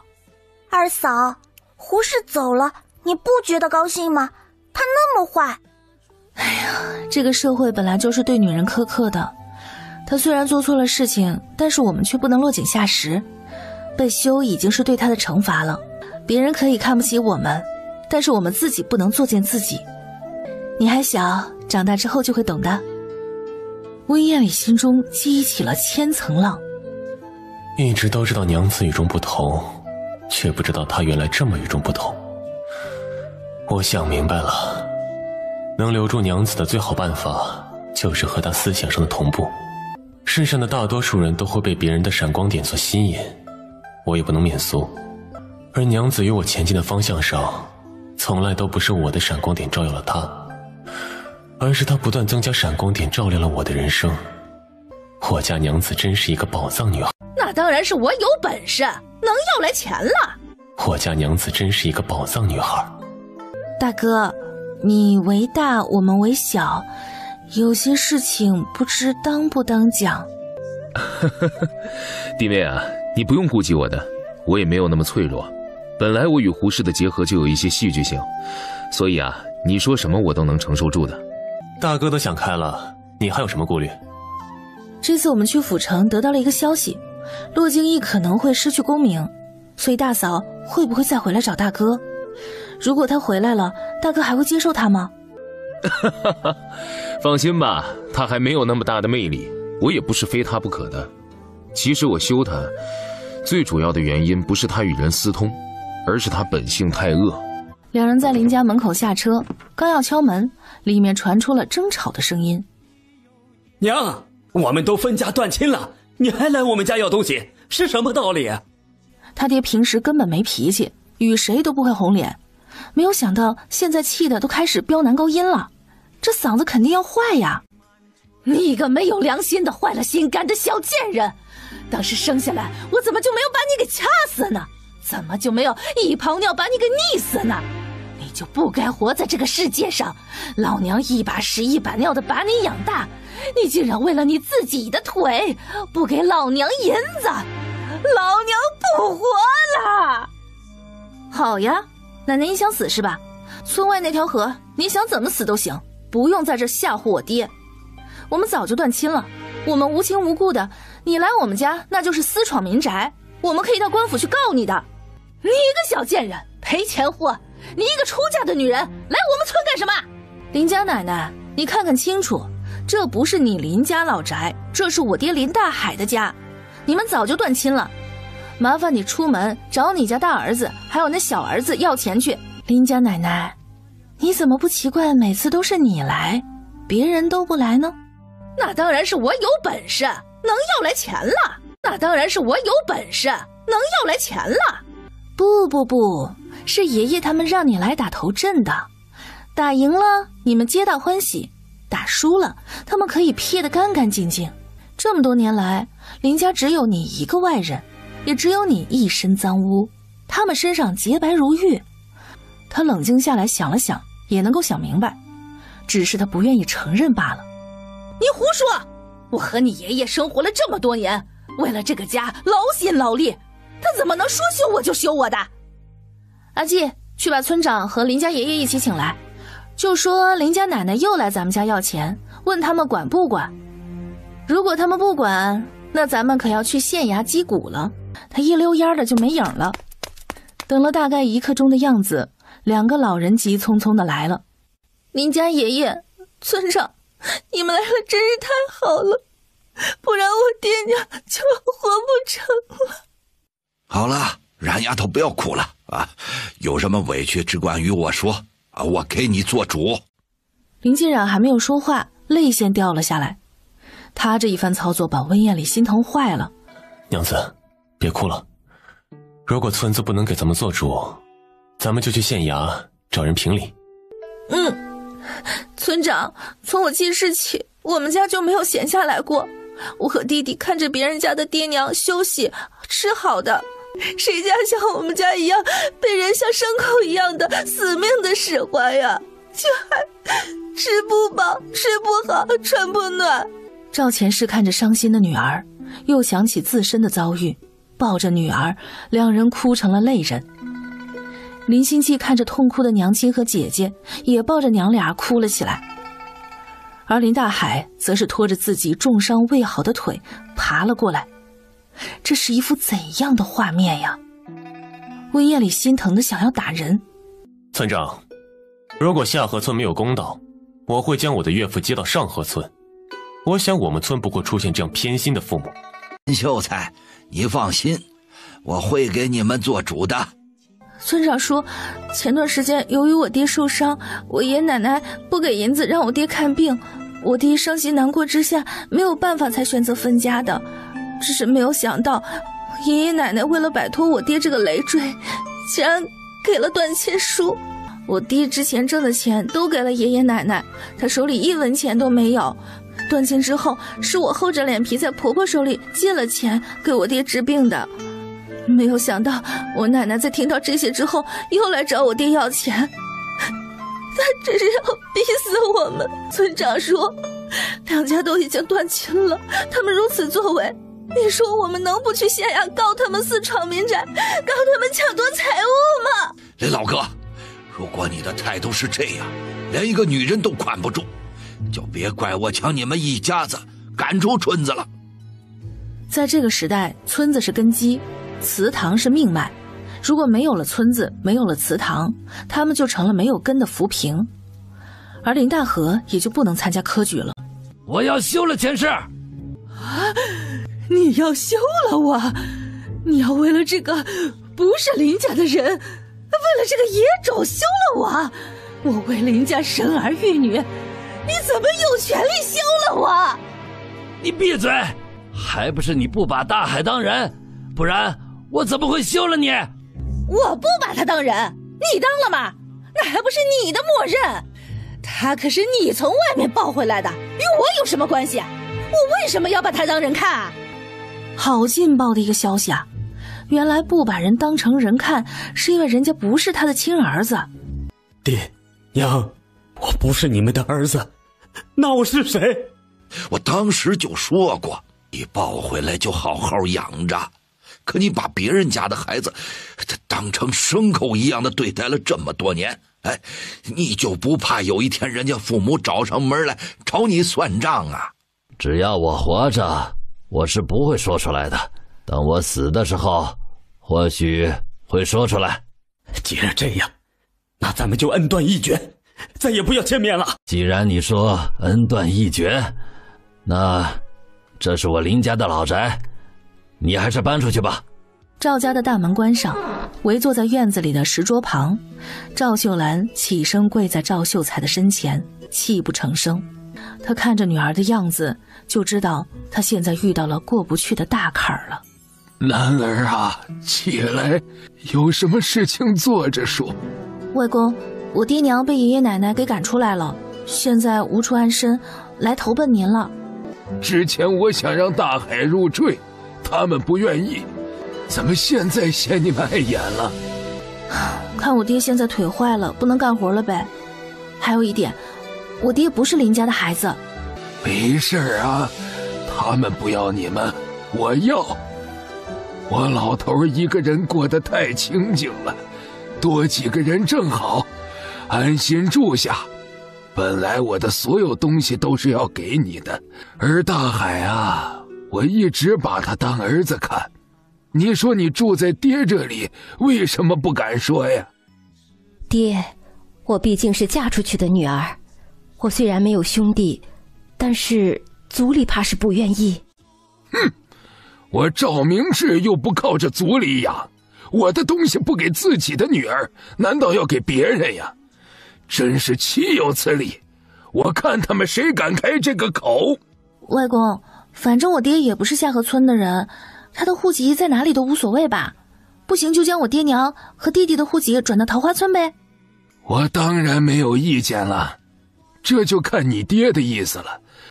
赵明志这时想起来，刚见面时温艳里喊了他一声外公。冉冉啊，你成亲了，怎么我不知道啊？外公，这都怪我。之前我昏迷未醒，这亲成的有些着急，确实委屈了阿然。您放心，我春闱之后会再娶一次阿然的。那你就是上河村温大柱的儿子吧？阿然到你们家应该不是正常去的吧？外公，阿然虽然是被他临前世送到了我家的，但这也是我与阿然的缘分。我真的很喜欢阿然，我不会辜负他的。阿海，我要知道所有的事情，你从头说。林大海经过林老头和林前世的事情，对下河村林家斩断了最后一丝念想，没有丝毫的隐瞒，从头到尾讲了一遍。唉，以前是你太傻，让你反抗他们你却不敢。不过现在看来，你们脱离了那个苦海也是一样幸事。在桃花村，没人敢欺负我赵明志的孩子。爹，那族里应该不会同意吧？他们不同意，我出族，咱们自成一族，不用受他们的气。要知道，在赵家，我赵明志不欠他们的东西，是他们欠我赵明志的。爹，我对林家失望透顶，现如今我已是无根浮萍，能有个地方落户就好。爹能收留我，我感激不尽。既然如此，这事儿我来办。我去找下村长和族长。外公，我与您一同去吧。阿燕呢，一定要照顾好外公，即使他们不同意，也不能让外公生气啊！好好的回来。林金冉虽然不知道他们到底会面临什么，但他知道有温艳里在，应该不会有太大的问题。果然，他们去了有1个时辰的样子就回来了。不用问，看面上的表情就知道结果如何。外公怎么样？是不是他们都同意了？这次多亏了艳里呀，要不是他，这事情还不好解决呢。男主这么厉害啊！他一个外村的人，可以说服本村的村长和族长同意外人落户，有点本事啊！看来以后不能小看他了。温艳里笑了笑，心中在为得到林静冉的肯定而骄傲。艳里啊，给他们说说吧啊！你看这一个个的满脸好奇的样子啊！村长，我有一言，不知当不当讲。温艳里虽然是别的村的秀才，但是读书人就是高人一等。村长说，虽然我岳父现在身体有恙，但是他的身体很快就会好。落户后，他也不会要村子的土地。长说，虽然我岳父现在身体有恙，但是他的身体很快就会好。落户后，他也不会要村子的土地。以后他若是需要土地，桃花村那么多荒山，足够他开荒了。我外公若是生气再不教孩子读书，这些孩子就只能去镇上读书了。到那时，各家各户的开销势必更大，他们可能会怨恨村长。他们村子本来就偏，但他们村有赵秀才，所以孩子们也是能够上学堂的。我在县城的清风书院读书，夫子说我的学问还可以，打算让我参加今年的秋闱。前几天我校考了家阿季的学问，他的聪明才智不下于我，好好读书，以后的成就不可限量。温彦礼很聪明，他点名自己学问好，那自己认为学习好的孩子，那以后的成绩肯定好，这就让村长动心了。这事我同意了，赵叔，你去问一下你们族长，赵家如果同意，那就落在赵家；他们要是不同意，那就单开一支。他本来还想拿着之前的人情说事儿，没有想到阿燕几句话用不上那个人情了，很好。